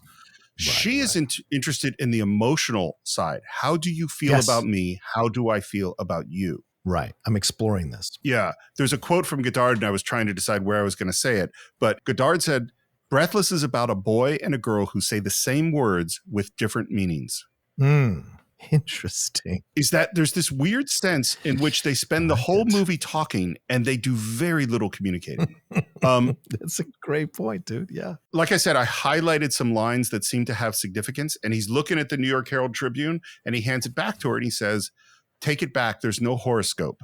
And first of all, we have the first of many times where she asks for what a French word means. So she asks what a horoscope is. And he says, it's the future. I want to know the future. Don't you? Right there. Again, purpose. We find out that they've obviously slept together before in the past, maybe not a lot. And he's trying to find out, well, wait, are you mad that I didn't say goodbye? And she says, no, I was furious because I was sad. Yeah. Which is an interesting, so because saying I'm mad that you left means I'm mad at you. Saying I'm furious because I was sad is kind of I'm mad at me. Yeah, absolutely. Because it's not just, like I said, it's not just do you love me? It's do I love you? And if he left and she was sad, well, then that meant that she has feelings for her, and that made her angry because she wants to be independent. And then he talks about how he slept with 2 girls since her, but they didn't jive at all. Now, first of all, I don't think any movie has talked about sex in this way up to this point. Yeah, the gigolo thing, all of it. It's very, how can I say this? It's very upfront. It's very matter of fact. It's not a big deal. Well, and the level of comfort that they have with each other and talking about these things is so, I mean, first of all, it's very French. You know, Americans were not talking in this way. Yeah. But there's even this moment where he says, why don't you wear a bra? And then he kind of pokes her breast. And again, we've never seen this in an American film, which I actually think there's something so much more real, and particularly when we get to the scene in the room of just how people actually are around each other sexually and in relationships that we never saw this level of intimacy. Yeah. But she's continuing to say no. And then there's sort of a maybe, and he walks away from her, and we're in this high angle, and then she runs up to him and kisses him and then goes away. And the music is very, very dramatic. She was ready to not do anything, but because she's in this place of she's on a whim a little bit. She runs back over and goes, okay, I'll see you later, blah, blah, blah, instead of tonight. And so and kisses him, which is what he was trying to feel like. Is she still with me or not? Is she still interested in me or not? Is she still attracted to me or not?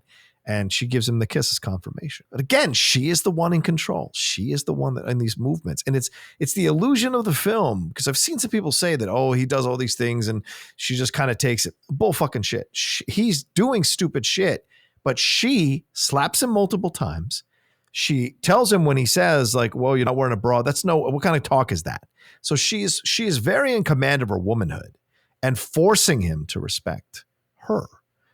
And she only gives in to him when she is ready to give in to him. So I think this is something that you see, this dance that Steve so eloquently pointed out throughout the movie. And this is another one of those movements in the dance. I think, and again, this is why this movie is so open to a lot of interpretations, but I would probably put it slightly differently, which is that I think it's complicated. I think on the Facebook post about their relationship, it says it's complicated. You know what I mean? Like there are places where she certainly has power, but she like here's the thing. He always knows, okay, I'm going to go do that. And nothing would Right. stop him from doing the thing that he wanted to do when he wanted to do it. Where she is continually thinking through, do I want this? Do I want that? Right. And I think she's wrestling. One of the things she's wrestling with is her independence versus her attraction to him. Yeah. And so she has decided, I am not going with you to Rome. I'm not sleeping with you again. And then at the last minute, she runs up and kisses him. That is that finding that balance. As he walks away, he walks past a sign that says, live dangerously till the end. I mean, you can't be more on the money about Michelle than that sign. After he walks away from Patricia, we hear the screeching of tires, and then we cut to a man dead on the street, a scooter knocked over nearby, and he has basically witnessed a guy killed in an accident. Right. What is the meaning of this? Why are we seeing this at this moment? Again, the fragility of life, that anything can happen at any moment. So live life this way. Like, remember, he saw the sign, life is short, live dangerously. Same thing here. It reaffirms his own mantra about how life is short, and he's going to do whatever he wants to do while with the time he has. Do you know what I'm saying? And also the idea of having someone killed who was riding a scooter, which is related to the fact that he shot someone who was a motorcycle cop. Like, there's connections all around. I think my favorite moment of this whole fucking scene is the dude who walks up in the dark suit, kicks the guy in the shoulder to see if he's still alive. Like, what the fuck? It's such a random moment, but I think it could also be symbolic of, how people perceive death. And it's like, oh yeah, all right, he's dead, moving on. Especially in a big city where people are just so focused on doing what they need to do and getting to where they need to go. And he doesn't stick around. He checks on the guy to make sure he's alive or dead. Michelle does, but then doesn't stick around, obviously, to give any kind of statement or anything like that. So, an interesting moment. I think it just kind of reaffirms for him the fragility of life. I would take it even a step further, because I hadn't thought about the fact, but you're totally right, that this is a guy who was on a scooter who died, like the cop that he killed. Yeah. The next moment is that he looks at the paper and sees an article about the cop he killed, and it says killer identified, police killer identified. Yes. Right, and the thing is, where is Michelle going to end up? He's going to end up lying dead in the street. Is that I think it is putting all of those things together. With people standing over him. Mm-hmm. I think the juxtaposition is really, really interesting there. Yeah. Well, this is the weird thing, is like, is the movie filmed in this totally random, improvisational way? Yeah. Does it have all these things that you would think, symbolic things that you would think take a lot of time and planning and thought to put together? Yeah. And I don't know if some of them are accidents and some of them are luck, or some of them I don't know. And now we go into this lobby, and this is all one really, really long shot. And it's really cool. And basically what's happening is he comes in, he asks for a guy, this guy that he's been looking for. And there he finds his friend. We're talking about the money. The camera circles back as they walk together. And this is clearly somebody, also somewhat a criminal. We don't quite know. And he hands him this envelope, and it opens up, and I don't quite understand exactly what has happened, but I think he expected to find some money in this envelope, and the money's not there. That's what I think has happened. Yeah, I would agree with that. Absolutely. And he tries to call Antonioni, and he's not there, which is something we're going to see over and over and over again. And the camera follows him out as these two guys walk in, and then we have a cut. That is all one long shot. Yeah. And these guys that come in are cops, and they start talking to the guy and asks if he knows Michelle Picard, also goes by the name Laszlo Kovacs. And the guy who was literally talking to him 30 seconds ago says no.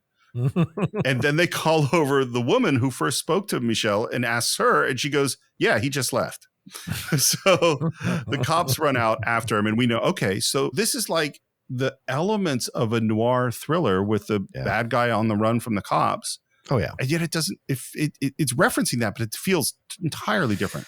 Right. If this is American, this would be like in a seedy bar, and this guy would be roughed up a little bit as he's trying to get the answers. But the guy is so relaxed. He's leaning on the counter. He's playing with the propeller. So, and it's daytime. I mean, almost the entire film takes place in the daytime. This doesn't have that same kind of menace. Plus, that French inspector is kind of a goof. And he doesn't feel like a guy who could actually track this guy down.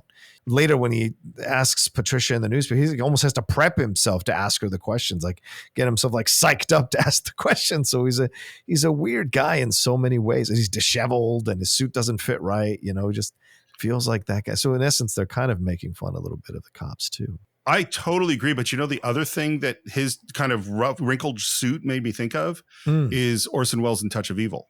Oh, yeah. Which is, I'm sure a Touch of Evil's got to be a huge reference point for these people. And there are other shots later on that remind me of Touch of Evil too.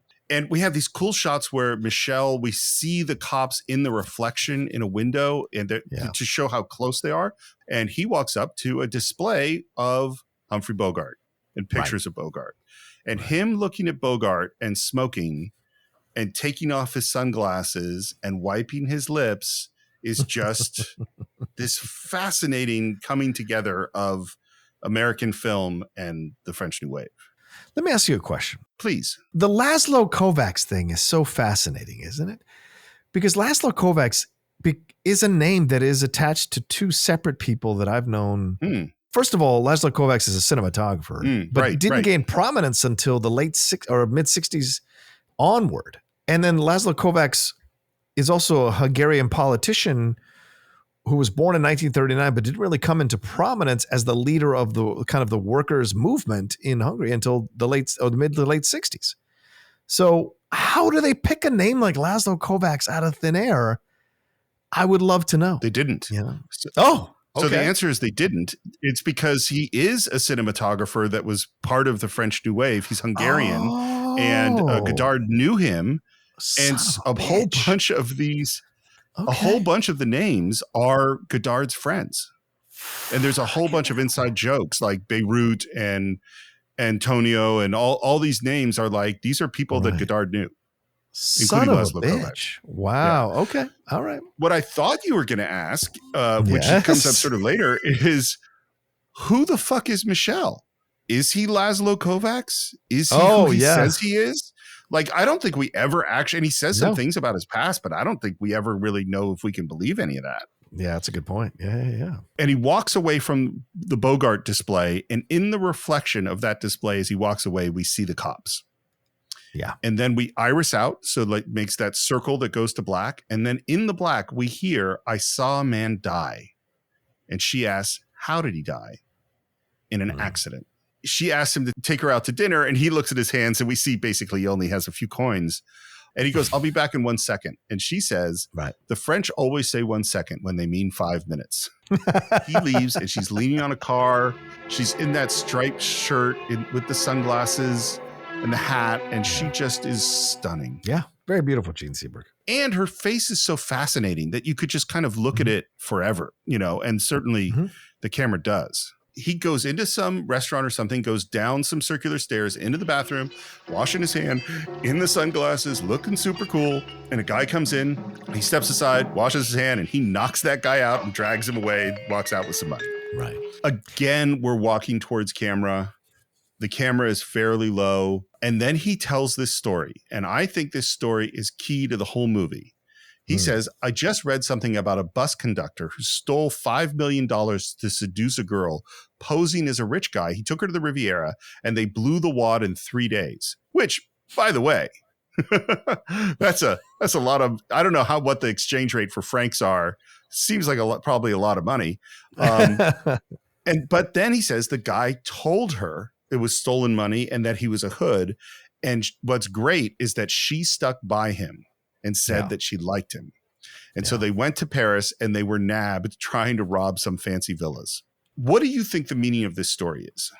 Well, I think he's trying to convince her to go with him. Yeah. And I also think it's his very emotionally stunted way of saying that he has feelings for her, that he does love her. And it's also a romantic story, like a big romantic story in terms of the gesture. So I think he's trying to kind of put that idea in her mind. I'm the kind of person that could do that. You see, we can be criminals and be in love and, live our life. We can be Bonnie and Clyde internationally, Well, first of all, one of the most important movies influenced by Breathless and the French New Wave is Bonnie and Clyde. That makes sense. There is no Bonnie and Clyde without Breathless. True. I think it's what you said, and I think it's also it's a weird confession, because I also think he's saying, I am a criminal, and I want you to accept that and come with me. Yeah. What we hear is that she has an appointment because she is becoming a journalist in some way, and she's got to go meet someone. And he says he'll give her a lift to this appointment. They're in the car, and the first thing she asks is, "What happened to the Ford?" Well, and of course, the answer is all these cars are stolen. He doesn't own a car.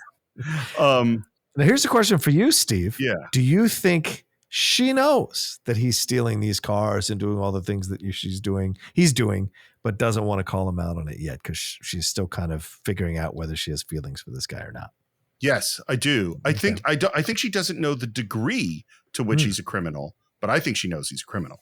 Yes. Okay. And he says, "Let me stay with you." She says, "I've got a headache." Classic. And she says, "We won't have sex. I just want to be with you." Also classic. Yeah.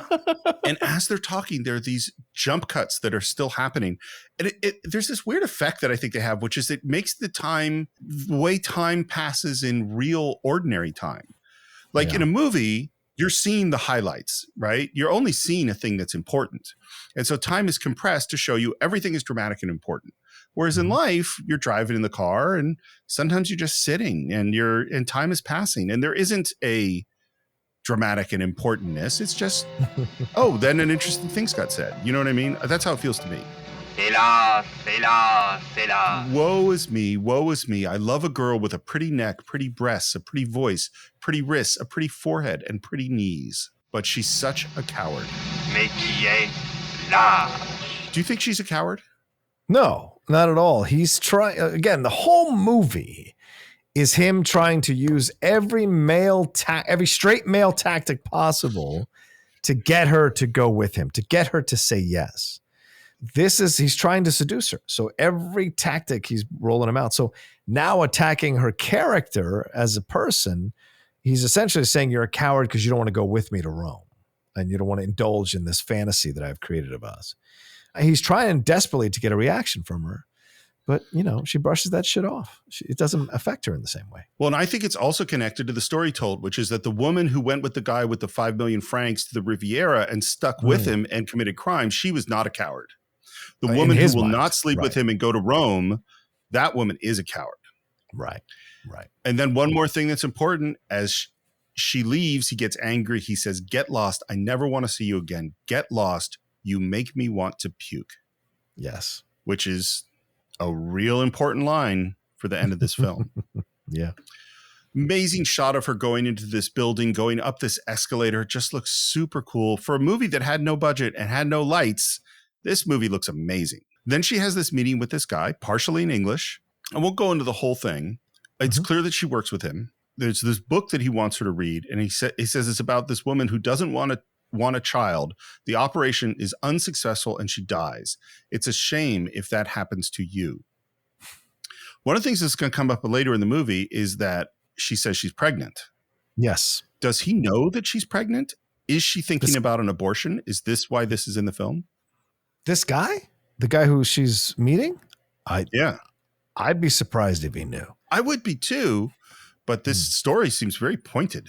And the other thing that's going on in this scene that's interesting is it relates to the woman who said she stopped working in the film industry because you had to sleep around. Because this guy is clearly flirting with her and connecting it to their working together in ways that are both subtle and not at all subtle, if that makes sense. Absolutely. Like he tells this whole story about this thing where he forgot to tell a girl that he wanted to sleep with her. It's very strange.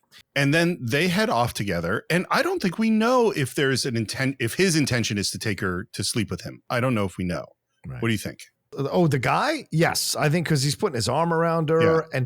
And remember earlier in the film when Michelle tries to put his arm around her twice, she takes his hand off of her shoulder. But with this guy, she lets it happen. And then we see them later in the car making out and Michelle has been stalking them and Michelle sees them. And so I think what she's doing here, once again, she's just kind of exploring where she wants to go next. So if this guy wants to make out with her, okay. If it leads to more articles or whatever, or more experience for her, okay. But she also says later on in the film, she's not a person that will sleep around. And when we get to the model, she's like, I never want to be a model because you have to sleep around. I don't want to sleep around. So clearly, again, she's giving a little bit of herself, but there's a means to an end here that she feels she's in control of. You know what's interesting to me is we've recently, in the last 5 years, gotten to a place where there was a whole element of the world that women live in that has come out. Yes. That we knew about, but in the Me Too movement, we heard how much more pervasive what these things are and how often women are dealing with it. This movie might be the first where it shows that. Do you know what I mean? Right. Men constantly after these women, and women, and she has to constantly decide, how will she handle it? How will she handle it? How will she handle it? And as you say, Michelle is watching them and not all that pleased about it. She gets to her place and there is no key where her key is not there behind the desk. She goes up to her room. This sequence is almost a third of the film. It's huge in this scene in her rooms. They shot there because this is where Godard stayed when he came back to France from South America in the early 50s. Oh, wow. So he wanted to shoot in this place. Okay. It is a really cramped space. Normally in filmmaking, you avoid shooting in really cramped spaces because it's really hard. The crew is like 3 people because that's all they can fit in the room. They have no lights. The script supervisor, when she was allowed on set, was just looking through the crack in the door to watch the scene. Sometimes Godard would just send her away because he didn't like the script supervisor. And really, if you're making a movie, the script supervisor is always the person that bugs you. Oh, they picked that up with their left hand. It should have been their right hand, or they didn't say this line quite right, or this doesn't match. Godard wanted freedom. He didn't want to be perfect. He wanted to be able to do whatever he wanted to do. Right. It's mostly improvised. And this is how a day of shooting worked on Breathless. They had no script. Every day, Godard would show up at like 9 a.m, invite the actors out to coffee. They'd sit at a cafe, and he would read to them the lines he had come up with for the day. He would read them to them first. Then he'd hand them to the actors, and then the actors would make those lines their own, and they would read through it again and kind of come up with new ways of saying things. And then they'd get on the set, and then they would sort of improvise their way through the scenes, and he would also yell new lines to them as they shot. This is exactly how David Milch did stuff on the last 2 seasons of Deadwood. The actors would show up on the set. Wow. He would lie on the ground with his assistant and come up with the scenes and come up with the dialogue as he's just kind of laying on the ground, coming up with it. And the assistant is furiously writing down everything, then translating that into typed pages and handing those out to the actors on the day of. And the actors are looking over that and trying to memorize it quickly and bring their life to the characters and connect it to their overall story before they got on set. And some actors loved it. Other actors absolutely hated it and were going crazy about doing it this way. Milch is a genius, and sadly, I think he has now dementia, but he had such an incredible knowledge. And I think one of the reasons that Deadwood works so well is that it feels both improvised and scripted at the same time, which is a rarity in a show.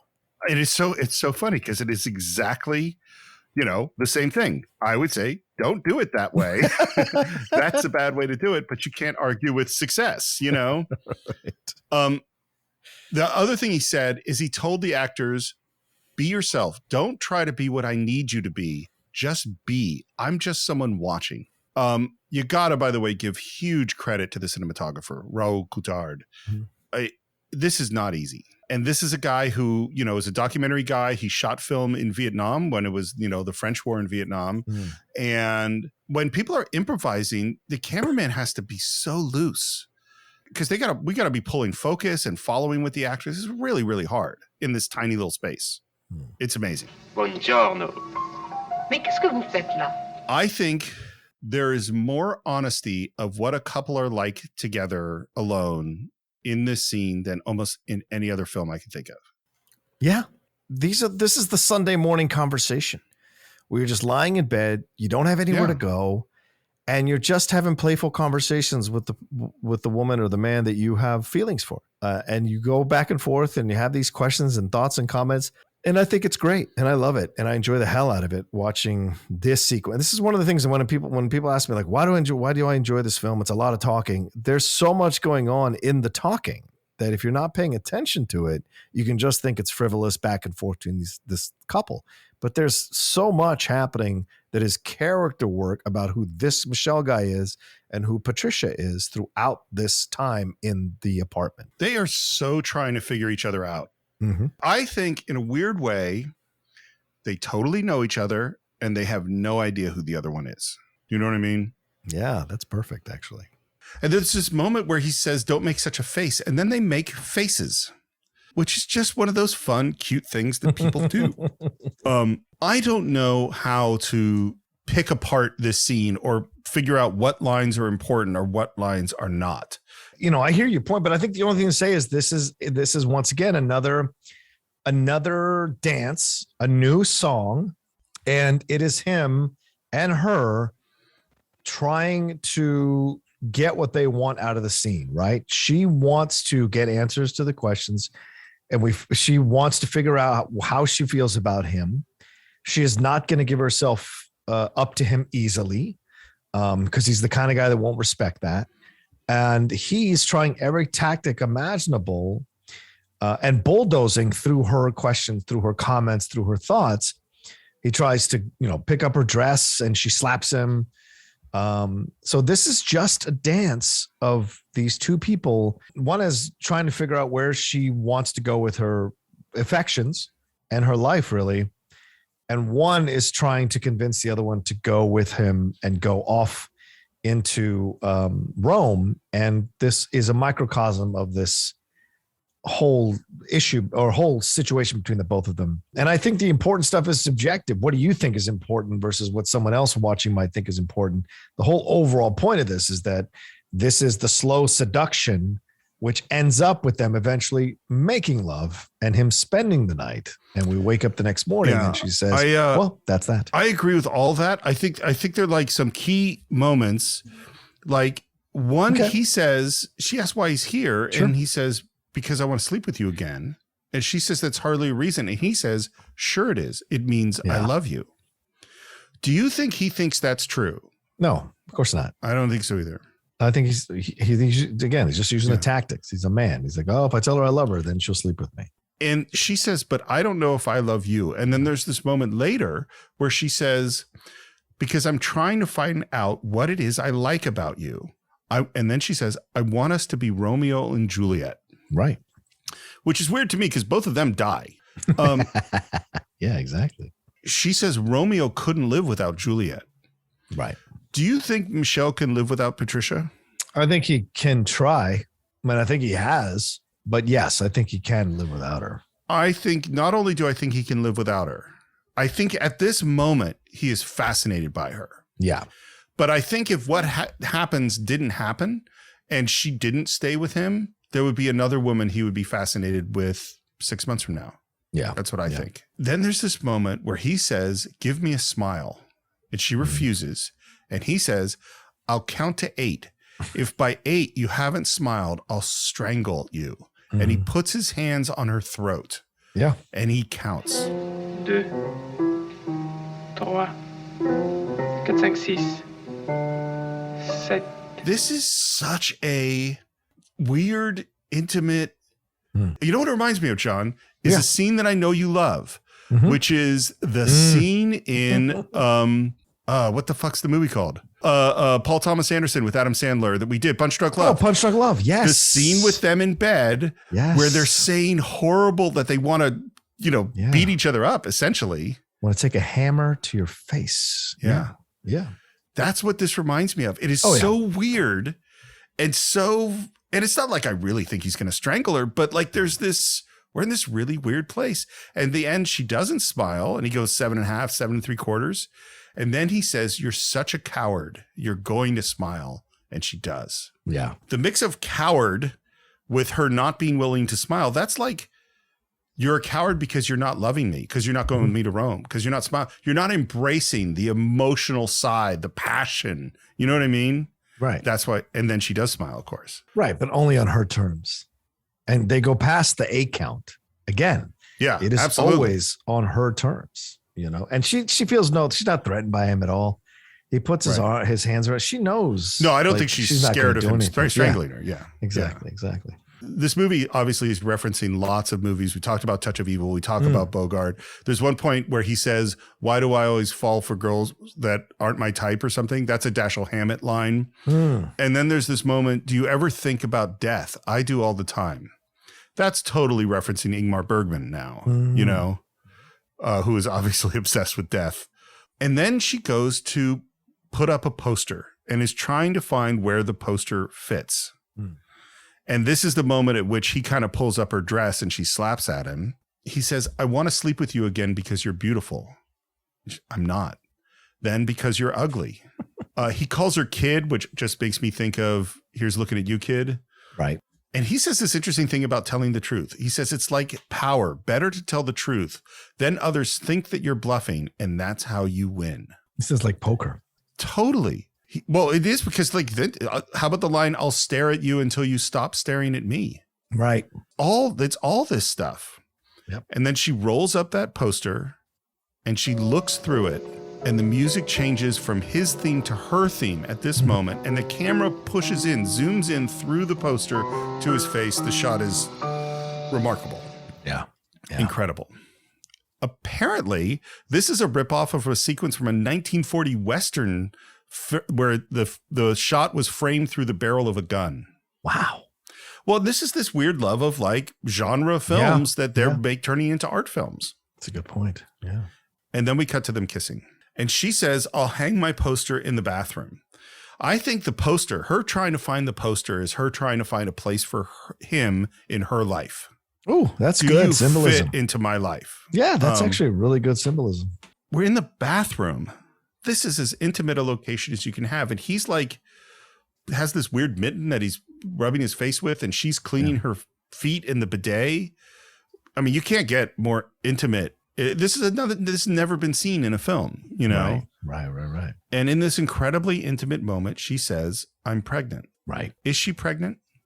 I don't know. And she says she doesn't know.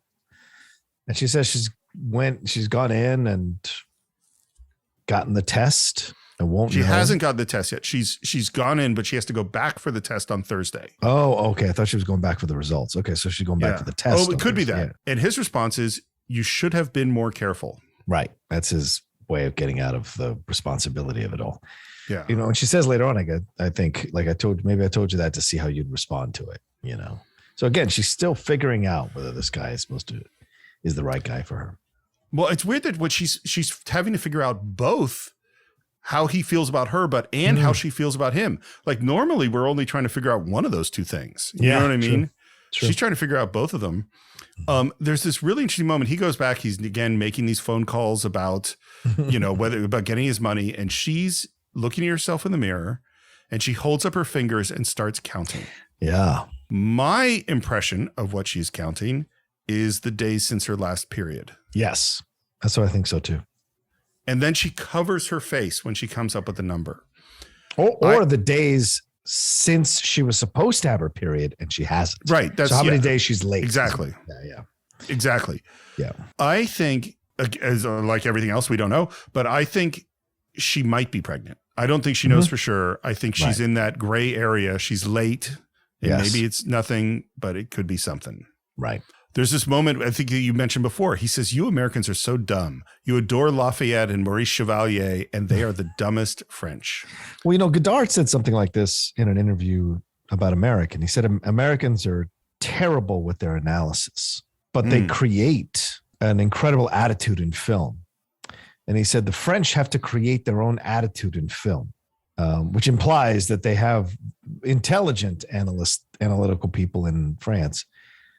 Yet somehow Americans, who he sees as lower than French in terms of their ability to analyze art, were able to create their own voice within that medium. And he's frustrated the French don't. This is before he made Breathless. So.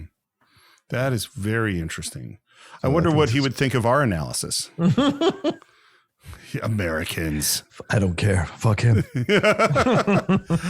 You know what? That's probably what he would say about our analysis. Exactly. So They do the thing that you really shouldn't do of comparing how many people they slept with. Yeah. She talks about how she'd want to live in Mexico. And what I think she's doing is she's putting forth, like she put forth Romeo and Juliet. Yeah. And now she's putting forth this romantic notion of going to Mexico. Yeah. And he totally shoots it down. Mexico doesn't grab me. I don't think it's that great.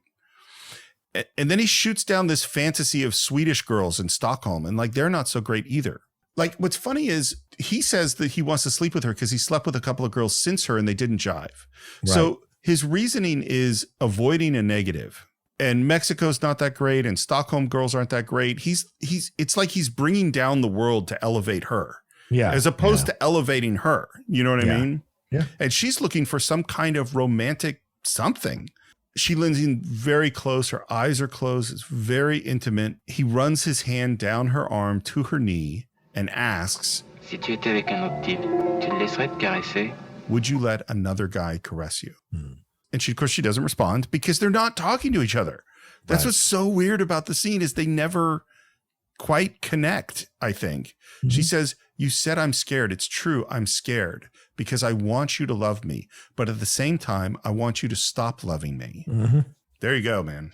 Mm-hmm. The line, I want to know what's behind your face. Yeah. I think we could do we could talk 2 hours about that. I think that's all humans want to do, period. Yeah. In relation, I want to know what's behind your face. Mm-hmm. What is really going on? And the fact is, even in the closest and most intimate relationships, even in people that have been married for 50 years, you still don't ever actually get to know. Mm. That's my feeling. Mm. And he wipes his lips. That's where she sees it for the first time. Mm. Right in that moment. And he does this thing that he did before. Before he said she was beautiful. He wants to sleep with her because she's beautiful. And then I want to sleep with you because you're ugly. And then he says, sweet, gentle Patricia. She says no. And he says, then mean, stupid, heartless, pathetic, cowardly, despicable. Mm. And she smiles. And she brings up William Faulkner. He doesn't know who that is. And she talks about the last line of one of his books, which is between grief and nothing, I will take grief. Yeah. And she asks, which would you choose? He says, grief is stupid. I'd choose nothing.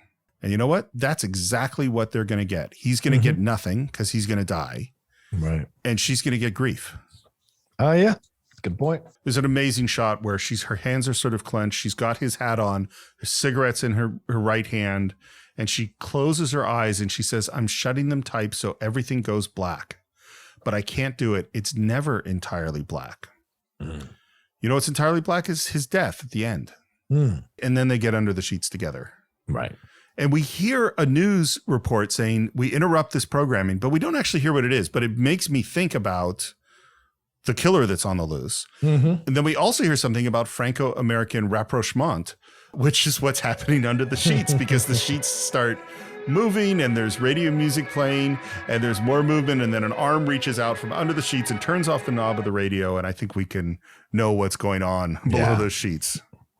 And this is all on her terms. Again, I'm going to keep stressing this over and over again. They didn't go to bed until she was ready to go to bed with him. They didn't have sex until she was ready to have sex with him. He was, the 2 moments where he threatens, he calls her names, or she just smiles because she knows he's desperate to have sex with her. And these are one of the tactics and she sees right through it, and so she's always in control. And right after this sex scene, it's the next morning or some time afterwards, and she pops out of the bed and she just says, well, that's that. Voila. Which is great. I think you're right. And she is totally in control of whether or not they have sex. What she's not in control of, in my opinion, is her own emotions. Is that of course, yeah. Yeah, I think she was trying to construct a way in which it was okay to have sex with him, in that they were going to be romantic, that it was going to be love. And I don't think she ever quite gets there. Right. But then she does decide maybe she convinces herself that that's possible. Maybe. But then she doesn't quite, it's not really there, right. Mm-hmm. And she has to go to some press conference and she has to buy a dress and he's going to drop her off. They kiss again and his eyes are open as they kiss and he touches her hair. And that sequence is 25 minutes long. Wow. Which I should say, that is ridiculously long for one sequence in an 1.5-hour film. It is. But well, and I struggled my way through it because which lines are important? What moments are important? I don't know. Yeah. Well, isn't My Dinner with Andre just Wallace Shawn and that other guy sitting at the table for 2 hours? Do you know that I've never seen My Dinner with Andre? What? Steve. I know. What? It's totally, my understanding, it's my kind of movie. Yeah, I was going to say that. It's one of those cracks, that we all have of, one of those holes in our repertoire. He goes off to steal a car, and there's a weird moment, by the way, as he's looking from car to car, and he looks into this really fancy car, and a guy comes out and looks at him looking in the car. And I can't tell if that's an actor and this was a car that they set up, or if they just said look in cars and a guy actually came out and saw him looking in his fancy car. I feel like it's the second option because they cut. As soon as he notices him, he starts walking towards him, they cut.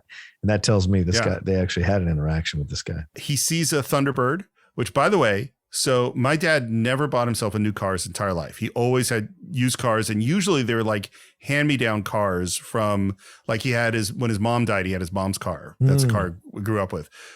When his dad died, he had his dad's old car. Like my dad just never spent money on himself in that way. But the one dream car for his life was a 1957 Thunderbird. Ooh.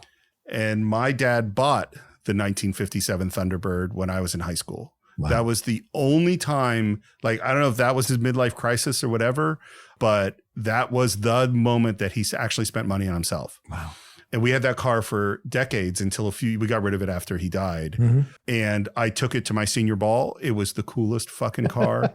It was ridiculously powerful. You didn't want to turn, right? Because it would, but it would, and it was a 2-seater convertible with a hard top that you pulled off. It was amazing. I'm thinking of the song from Mark Cohn on his debut album. He did Walking in Memphis, but there's a song on his debut album called Silver Thunderbird, and it's about his father's obsession with this Thunderbird car. And there's a line there where he says, "Don't you give me no Buick. Foreign cars are absurd. I just want to go down with my silver Thunderbird."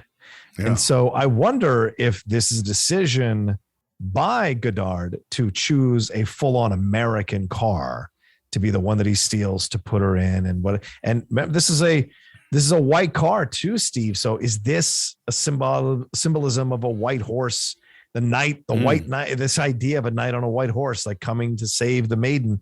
Is this part of the romanticism kind of bubbling underneath the surface in kind of subtle ways throughout? And we just had the Romeo and Juliet conversation just a few minutes ago. So I don't know, I might be seeing too much into it, but there's possibilities. I think it's definitely important that this is this American car at this moment. Whether or not it's all the symbolism you just said, I don't know. But the connection to America and, American style and American, stuff is really important in this film. Yeah. And important, France in post-World War II was obsessed with America. Yeah. Very different from our relationship with Europe today. So he sees the guy who comes out of the T-Bird. He follows him into this place. They go up in this elevator. The shot in the elevator is incredible. It's one of those, cage elevators where you can see through it and they go in and out of the dark. Nothing like this had ever been seen on film before because film stock was too slow to photograph this level of low light. You needed a lot more light to photograph things. Here's how they did it. This was not shot with motion picture film. Still photography films was faster than motion picture film at this time. And so they used actual still photography film that was specially treated in development in some way, which I don't know what it was, that allowed them to get up to 400 ASA, which is much faster than what, regular film stock was. The problem is that film stock has different sprockets on the side, and that motion picture cameras can pull the sprockets through the camera. Right. And regular still photography film has sprockets in different places. So you can't use it in a motion picture camera, except for this one camera that I don't remember what it is. But instead of putting little, pegs that go through the sprocket holes, it actually just grabs the edge of the film and pulls it through. And so you could use film where the sprocket holes didn't match, which is why they could use this faster speed film, which pretty much allowed them to do everything they did. Like all the shots in that hotel room with no lights, you couldn't have done without this faster film. You needed lights. Right. But the only camera that could do this was super loud, Right. which is part of the reason they don't have sync sound, because the camera was so loud. Okay. So like just the choice to use this film allowed them to shoot all these things that they couldn't have shot before, but also necessitated these other choices that they had to make in terms of not having sound. Mm-hmm. Okay. And it's also why this film looks like nothing that had ever been shot up to this point. Right. That makes sense. So he goes up in the elevator, says he's on the wrong float, goes down, steals the T-bird. Do you think he waited? Like he wanted to see how far up he was Yes. so that he could have enough time, like how much time he'd have to get to boost the car? Yes. All of that. That is exactly what I think he did. He gets a paper which says police killer at large, and there is his picture. So now his picture is in the paper. What's so crazy to me is he doesn't behave like you would think a person, seems like he feels so invulnerable. Right. Like I wouldn't be walking around the streets of Paris with my picture on every paper. That's what cool people do, though. Well, I am not a cool person. I think we've established this in years. Yes, I also don't think you'd shoot a cop and whatever. So it's just like, I also, like, once again, I also think this is part of his fatalism. He is tempting fate all the time throughout this whole movie. And what a better way to tempt fate than sticking around for another woman or sticking around for a woman to decide if she wants to be with you when the cops are coming after you, you know? Well, and again, it's just, he does what he wants. He's just, I'm just going to do this. Mm-hmm. We are at this press conference. The novelist, the quote unquote novelist, is actually another French New Wave guy who's slightly older, like kind of the previous generation. His name's Jean-Pierre Melville. He was a writer and I think a director. Yes, he was a director. Yes. And his voice and his style, the scene is so bizarre. It's like why we're having this long press conference at the movie, but he's fascinating to watch. Bien sûr, on ne peut plus croire qu'à l'amour. À notre époque, justement. And I think in a movie that invites you to explore symbolism and double meaning, every single line in this press conference can be applied. Mm-hmm. If someone asks, which is more moral, an unfaithful woman or a man who walks out? His response, an unfaithful woman. It's such a weird press conference. And maybe, this is France instead of the US. No Americans would be asking these kinds of questions. Right. And the fact that he just is laying down the truth in a sort of from on high way is fascinating. Someone asks, is there a difference between eroticism and love? He thinks about it and says, no, not really. I don't think so, because eroticism is a form of love and vice versa. How do you think that relates to the long scene we just had in the hotel? Yeah, very clearly. Connective tissue there in terms of eroticism and love, for sure. I mean, they're back and forth. Yeah. Has that kind of feeling to it. Yeah. Well, and I would say another thing too is that when you're deep into eroticism, it feels like love. Yeah. I mean, they're intertwined, and I don't think we can easily separate them. Yeah, agreed. Finally, she gets her question in. Est-ce que vous croyez que la femme a un rôle à jouer dans la société moderne? Do women have a role to play in modern society? And his response is, if they're charming and wear striped dresses and dark sunglasses, which is, of course, what she's wearing. Yeah, it's a great non-answer. Well, and to me, it's almost like that actually proves that they don't. This might be coming from a very modern perspective, but you just entirely objectified her and said you only would have a place in modern society if you look the way I want you to look. If you don't look that way, then you have no place. He says, there are two things mattering in life. For men, it's women, and for women, it's money. Here's my question about this whole sequence where he says all these things.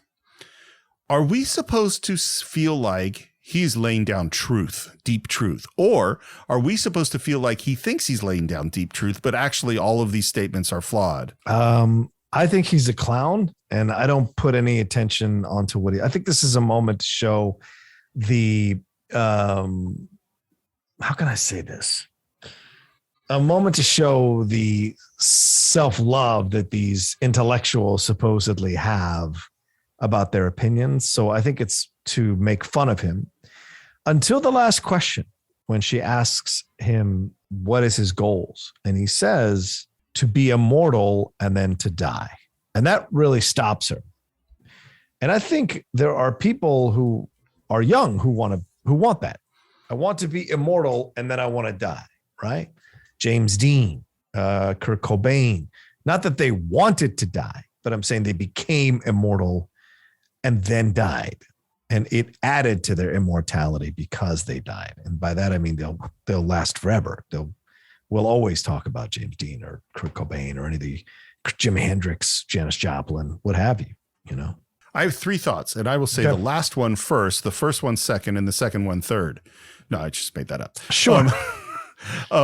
The first thought is that those people that you just described who died young, other people go, I want to be like that and be immortal and then die. It's not that James Dean was thinking, I want to be immortal and then die. I don't know. I don't know. Yeah, of course. I don't know what he was thinking. Yeah.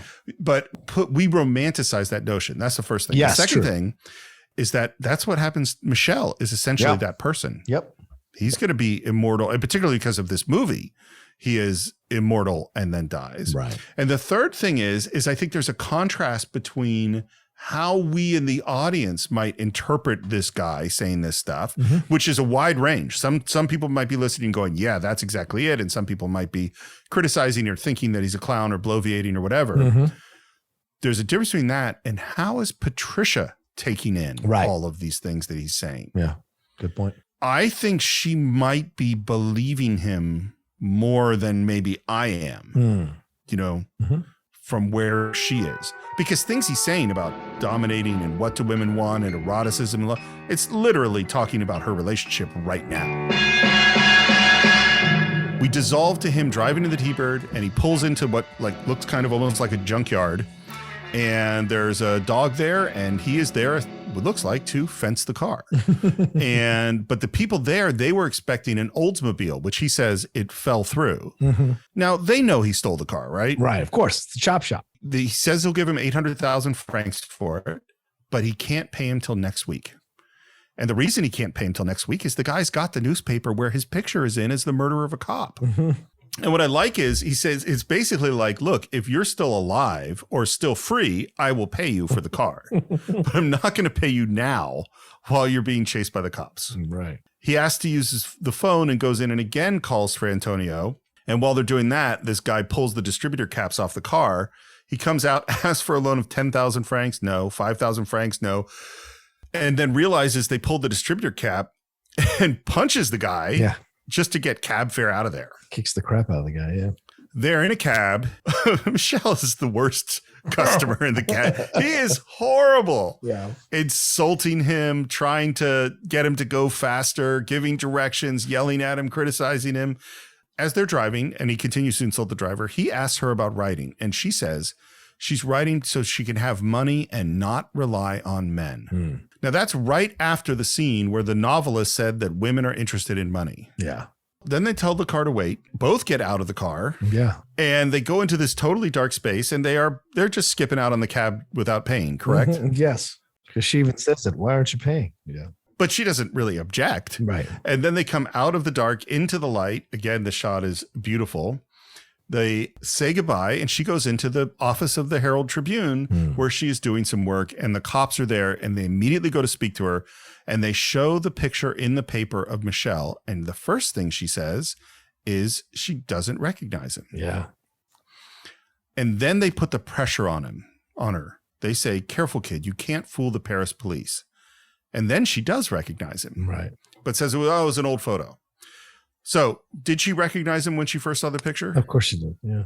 Of course she did. Absolutely. And then she gives some information. He's got a Ford T-Bird. She gives the license number. She doesn't know where she is. She's seen him 5 or 6 times. She thought he was nice. They give her a card and say, call us. You don't want any passport problems. And then she comes out of the newspaper, and the cops scramble back inside, I think essentially so they can follow her, or one of them can follow her. Yeah. And Michelle is right there. He's like across the street behind his own newspaper watching them. Yeah. And she starts walking, and one of the cops follows her, and Michelle follows the cop. And we start to hear applause, and we're near a big crowd, and we see glimpses of a car with like an American flag and a French flag, a big limousine with an open top. And this is really Eisenhower and de Gaulle in the car. This is filmed right when Eisenhower was visiting France in 1959. I was going to say, if they can't afford a dolly, there's no way they can afford all those extras. Nope. And that's why it's why they cut Steve right before you see the picture, because they would have had to probably pay or whatever for the likeness. So they cut right before you see de Gaulle or you see Eisenhower. The other thought that I had, which is totally unrelated to the film, but this is 1959. It's just 3.5 years or 4 years, I guess, before Kennedy was shot in an open limousine, just point. Like this, you know. And she is rushing away from the cop, runs to a movie theater. He follows her inside. She sits down in the movie theater. He follows her, sits down behind her. She gets up, goes to the bathroom. She is not acting cool. No. This is not unsuspicious. Right. And then she escapes, basically crawls out a window. Yeah. And she runs away from the cops, which just seems really, really stupid. And then we have this immediate jump cut to them together, his hands on her face. And they go back into the movies and watch a Western. And all the dialogue in the film that we're hearing relates perfectly to what they're going through. Yeah. They come out of the theater, and now playing on the sides of buildings are those, light, I don't forget what they're called, scrolling lights. Yeah, the headlines. That give the headlines, and it's that about Michel and that he's wanted. And I don't know if she sees them. Yeah. But let me ask you this. Yeah. Why is she with him at this moment? Because again, she doesn't know what she wants. So she's just kind of playing this particular situation out until its end. There's a difference between there's a guy who wants to sleep with me and I don't know how I feel about him and maybe I should sleep with him and maybe I shouldn't. And there's this guy that's wanted by the police for murder. The police know that I know him. The police are actively searching for him. It's the biggest story in the city and I'm hanging out with him. Well, okay. The difference those are different. Sure. But it's different the kind of person you are. Well, that's why I'm asking the question. Yeah. I think that's what I'm saying. I think she's the kind I see what you're saying. You're saying a little bit further. Yeah. She's the kind of person who doesn't know what she wants, but she's also the kind of person who has no problem flirting with the dangerous side of things, right? He's a bad boy. So she's playing this thing out. She likes the excitement of it because she's not sure where she stands on it. And so she's going to see this thing to its logical conclusion. And she's on an adventure.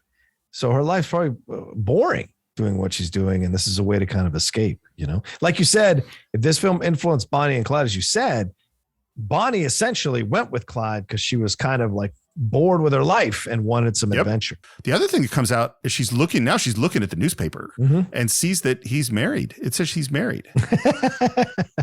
What is this? And she says that was ages ago. She was a whack. She dumped me or I dumped her. I don't remember. Well, of course. She's the problem, not you, Michelle, of course. Well, and is he still married or is he not still married? I think he's still married because it doesn't say he got divorced. He's definitely still married. And then we get into this thing. Like, how did they find out? And he said, well, someone must have seen. And she says, that's horrible, informing on people. So, yeah. But he responds going, no. It's the same thing. Informers inform, burglars burgle. And all of that. To him, it's the murder's natural murder.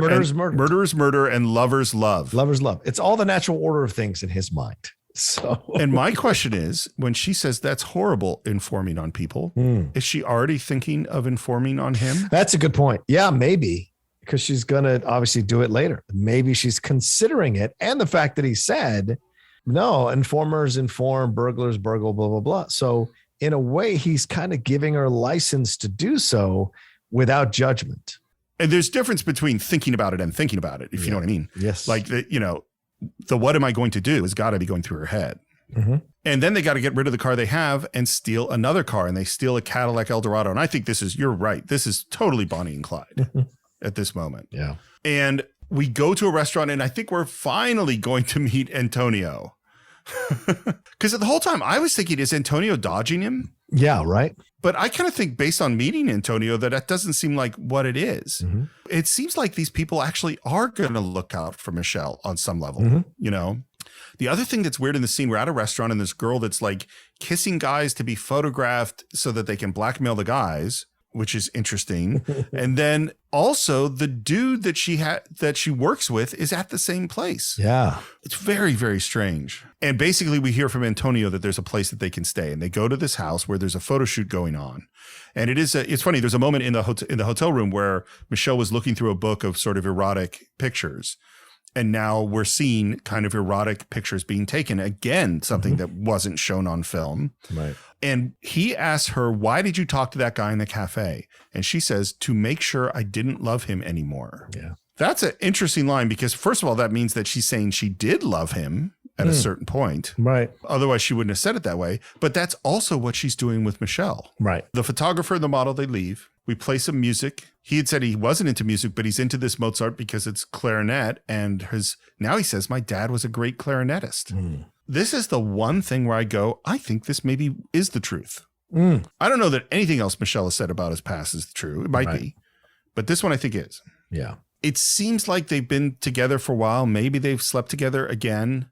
He is in this chair in his underwear again, calling on the phone, and he sends her out to buy like a newspaper and some milk. There's this high angle. She starts to go. She comes back and she looks at him. Michel. And he kind of goes, what? Quoi? And she says nothing. Rien. François. I'm just looking at you. Je te regarde. What does that mean? I think she's sort of taking one last look. Because she's decided. Yeah, she has decided. Yeah. She goes to like a cafe and first orders a scotch, which they don't have. Switches to coffee. And then she calls the cops and turns him in. Apparently, Jean Seberg and Godard had a huge fight on the set this day. Wow. Because she wanted it to be bigger. She wanted to play it with much more emotion. And he wanted it small.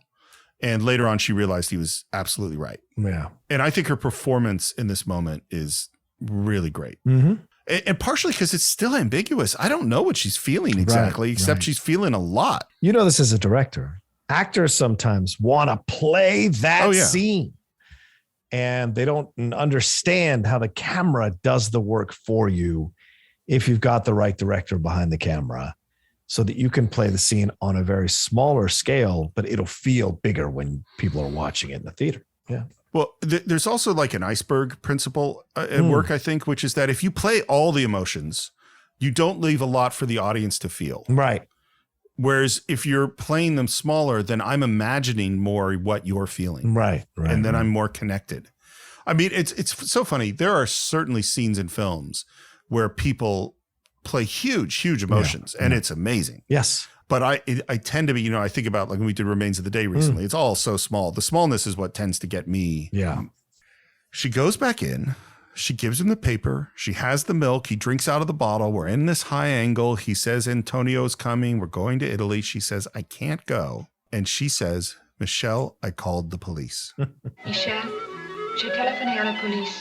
I think the way this scene plays out is shocking because I expect him to hit her. Do you know what I mean? Wow. Okay. I mean, or something dramatic. Like he doesn't respond at all. He doesn't even respond with fear exactly. No. Right. Like it's just, he accepts it and he says, what are you, crazy? But he reacts in a very odd way. And it's weird to me that she comes back to tell him, which seems to me to be a really dangerous thing to do. But she's never seen him as dangerous though. And I think her telling him is her way of kind of being honest with him, giving him a chance to run. Yes. And he doesn't run. Yeah. So if he had ran, that would have reaffirmed her decision. Like, this isn't the guy for me. I'm glad I called the police. He's a scamper and a cat and he's running off. But he stays. And I think him staying is what messes her up even more, because she thought she had made the right decision and then realized he actually does love her, which is why he sticks around. He doesn't get mad at her. It's so odd because through the whole movie, I'm going, well, does he love her? Right. But in this moment, I think you're right. I think like he does in his way, does love her. And it's this line where he has this epiphany and he says, I just talked about myself and you talked about yourself. Quand on parlait, je parlais de moi, et toi de toi. I think that's the line of the whole movie for me. They spent this whole movie talking to each other and neither of them heard each other or learned. They felt like they were connecting maybe, but they weren't. Right. And I love the next thing he says. He says, you should have talked about me and me about you. I think that is such a good piece of advice. Yeah. Stop talking about yourself a little bit. Start listening. Well, she says to him when they're in the apartment together, she says, say something nice about me. Say something nice. And he can't really come up with anything nice to say. And she says this too. She says, I don't want to be in love with you. Right. Which isn't the same as saying I'm not in love with you. Exactly. Yes. In fact, if I'm not in love with you, I don't really need to say I don't want to be in love with you because it's immaterial. And she says, that's why I called the police. I stayed with you to make sure I was in love with you or that I wasn't. And since I'm being mean to you, it proves I'm not in love with you. Do you think that's true? No, not in any way, shape, or form. Nope, not true at all. Most people can be mean to the people they love the most. Yep. It's such a complicated layer of delusions, you know? It's like the baklava of delusions, if you will. If you will. Yeah. And no one else has ever said that, anything like that remotely. You ever start saying like a simile and just realize it is completely ridiculous? All the time. The Cine-Files book of ridiculous similes. And she says, I want people to let me be. I'm independent. She wants to be independent. Right. There's a line earlier that I don't think we brought up that is something like, I don't know if I'm afraid because I'm not free or if I'm not free because I'm afraid. Yeah. Yeah. She talks to, when she's talking to the journalist guy. The reporter. Yeah. And he's still not leaving. He says, you're like the girl who sleeps with everyone except the man who loves her, saying it's because she sleeps with everyone. This is the first time in their back and forth, Steve, where he achieves the upper hand. Him calling her out like that is the first time he gets the, not moral high ground, but maybe the intellectual high ground or the emotionally intellectual high ground, because he's right.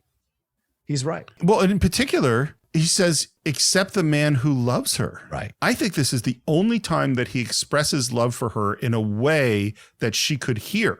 Right. Like most of the time, he's not really expressing love with her. He might love her, but he's saying all these other things. He says that she makes him want to puke. He calls her ugly. He does all these weird things rather than just be honest. Yeah. Then the weirdest thing, he's not leaving. And he says, I'm staying. I'm in bad shape. I prefer prison. I can just look at the walls. Yeah, and not talk to anybody. And this goes to me to grief or nothing and him choosing nothing. And then right at this moment, he realizes that Beirut, his buddy, is coming to see him and this other guy. So that's what actually makes him move. Yeah. And he runs outside. And like I said, this was mostly shot in order. And so this is the final scene shot in the film. And he sees Beirut in his car in his convertible, who's very calm, like, I'll just park.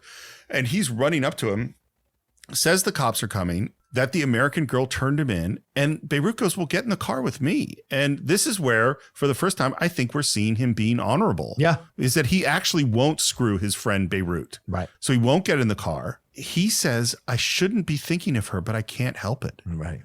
Like suddenly he is in love with her at this moment, I think. And Beirut tries to give him his pistol. He says no. And the cops arrive. They get out of their car. One of them's got like a Tommy gun. Yeah. And Beirut throws the gun on the street right in front of Michelle. Right. Who runs over, bends to pick it up, turns to look at Beirut, turns back towards the cop, and then we hear a gunshot.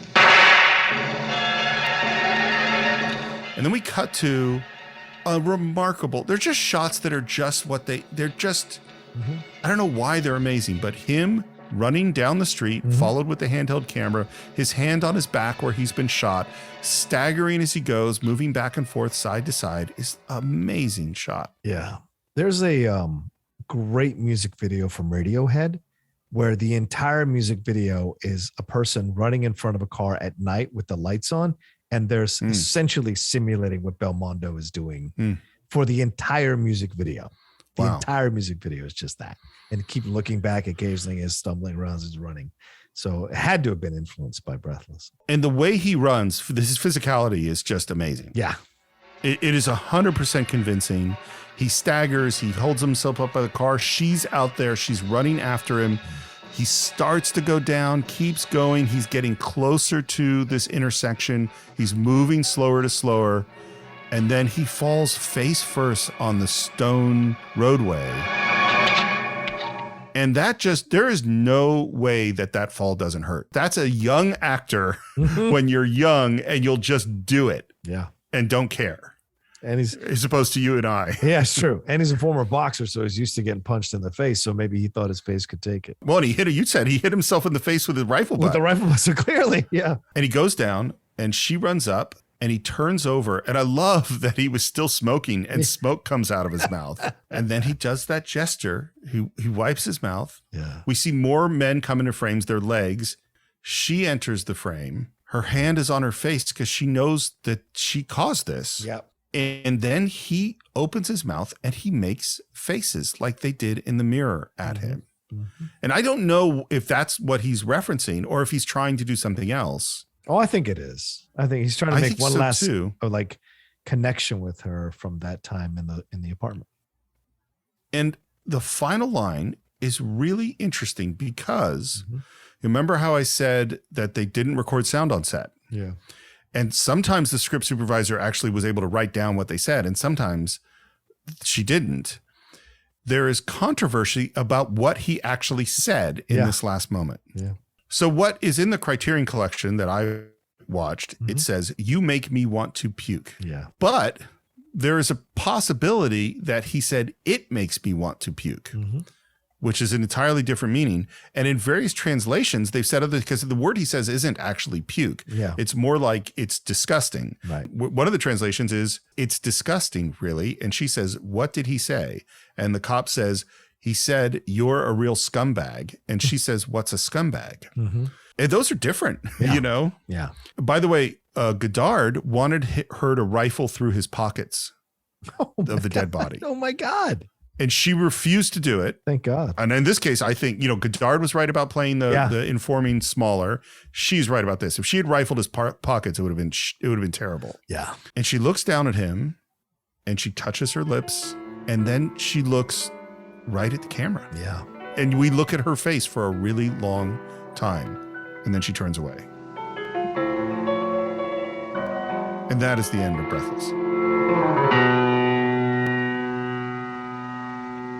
And by the way, Breathless is the American translation, right? But the overall the actual literal translation is Out of Breath. And I think that's a better title. Although Breathless is a great romantic title, Out of Breath is the more accurate title to the realism in this movie and what it's all about, since he dies at the end out of breath. So the movie goes into post. Everybody thinks it's going to be terrible. Yeah. The crew thought it was terrible. The cast thought it was terrible. The buzz around town with all the new wave people is this is a disaster. I mean, we heard how the movie was shot. It sounds, kind of rough. Yeah. Godard thinks it looks good. The actors, when they went in to loop it, which means to record the dialogue, they thought this is total trash. One of the actor's agents, and I don't know who it was, told the actor, "Let's hope this film is never released because it's going to ruin your career." And in post is where they really found the film. The jump cuts were added in post. That wasn't intentional, as I said before. And then people started to see early cuts of the film. And suddenly the buzz really changed. And the word starts to go around that something brilliant is happening here. And the thing is, even though everyone working on the movie thought it was a bomb, this was not like a sleeper hit. This wasn't like it opened in a couple of art house theaters and built up. Once they finished making it, it got put out in the biggest chains in France. It sold 260,000 tickets in 4 weeks. Right. It won the Silver Bear at the Berlin Film Festival. We don't even know how profitable this movie was. It might be up to 50 times its budget, and it's probably a lot more than that. Right. Roger Ebert said about the film that there is no debut film since Citizen Kane that has been so influential. Wow. I think that might be, I don't have the love for this movie like I do for Citizen Kane, but in terms of influence, because in a weird way, there are no movies like Citizen Kane. You know what I mean? Whereas you can look, we already talked about Bonnie and Clyde. We talked about Goodfellas. I mean, there is a direct connection between the French New Wave, in particular Breathless, and Scorcesse, Hal Ashby, Bogdanovich, Coppola, Tarantino.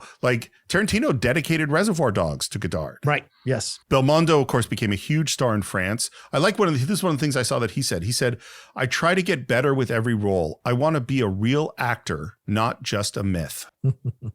Isn't that a good quote? That is a great quote. Yes. Yeah. Paul Newman felt the same way. Unfortunately, Jean Seberg's story is much more complicated. It's much more sad. Yeah. There's an interview on the Criterion disc with her that is so horrible. It's so invasive. They ask her about, well, how was it? Weren't you humiliated when this thing happened? Or did you go into a mental institution? Were you suicidal? Are you a drug addict? It's the most horrible interview. And that's what she had to deal with for years. Yeah. She did continue to act like she acted with Warren Beatty and Lilith. She did a bunch of movies with Irving Kershner, who directed Empire Strikes Back. Yes. She's in Paint Your Wagon with Clint Eastwood. Mm-hmm. She might have had affairs with both Warren Beatty and Clint Eastwood. Mm-hmm. She's in Airport in 1970. In the late 60s, she became a super leftist supporter. She was fundraising for the Black Panthers. Yep. She ran guns for the Black Panthers. Mm-hmm. She had relationships with at least 2 of the Black Panthers. And then the FBI started to look at her because the FBI did not like the Black Panthers. Right. J. Edgar Hoover definitely didn't like the Black Panthers. And the FBI did what they did at that time, which was basically to destroy her and her career. Yeah. So one of the things is she got pregnant. She was married multiple times. And the FBI planted the story that the baby was not her husband's, but was the child of one of the Black Panthers. She basically got blacklisted out of the film industry. Yeah. That baby died in infancy. My understanding is every year she tried to commit suicide on the anniversary of that child's death. That was the claim of her last husband. Yes. That she tried to do that multiple times. And then eventually, at least they claim, that she succeeded finally at 40 years old of doing that. There was a film that came out last year or early this year with Kristen Stewart. It doesn't capture what this story, how horrific this story really is. It shows it, but it doesn't have the power that it should have, because this is a very unusual story. Yeah. Showing you the horrible power of the FBI to destroy someone when they, especially under Hoover's direction, and the idea of interracial relationships and how that was viewed back in the late 60s. Well, and you just think about this person who's 17, very fragile, and over again, these people mess with their lives in horrible, horrible ways. Mm-hmm. Godard, of course, became a huge director. He's not a big fan of Breathless. Mm-hmm. He felt he made a lot of mistakes in Breathless. He said he never wants to make a movie like that again. And then I have multiple quotes from him that I find really interesting. One is, he said, "I love cinema less than I did simply because I made a popular film. I hope people really hate my second film so I can go back to loving cinema. I hope I disappoint them so they don't trust me anymore." That's great. He says, "Success leads to big budgets, and big budgets make mistakes too costly to risk." Here's another one he said. "As a critic, I already thought of myself as a filmmaker. Today, I still consider myself a critic, and in a sense, I'm even more of one than before. Instead of writing criticism, I make a film, but that includes a critical dimension. I consider myself an essayist, producing essays in the form of novels, or novels in the form of essays, only instead of writing, I film them." That is as different a way of looking at film from anybody we've ever talked about on the Cine-Files. I'd agree with that. And Godard is different as a filmmaker as anyone we talked about on the Cine-Files. Yep. I will give my final thoughts first. I really fell into Breathless this time in a way that I didn't expect. It's not my style of filmmaking. It's not my style of story, but it's so real, even though it's so contrived. And it really feels like you're watching a real relationship. And the level of ambiguity keeps you wanting more. And the charisma of these 2 main characters, they're just people you could watch on screen forever. It's a really fascinating film, and obviously so important to world cinema. Mm-hmm. What do you think, John? It was great to watch it after he passed, and I'm very glad we did it for the show. When he died, all the French channels preempted all their programming in France to replay his movies.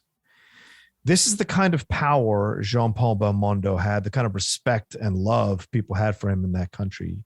And when you go all the way back, this is his first feature film. He's a lead in this first feature film. Sometimes this can destroy actors or directors who are trying to live up to this. But there is a joy, there is an innocence, there's a fun, there's a playfulness, there's a, as you said, a realness, an authenticity throughout this movie that you rarely get in debut films from film directors or debut films from lead actors, both him and Jean Seberg.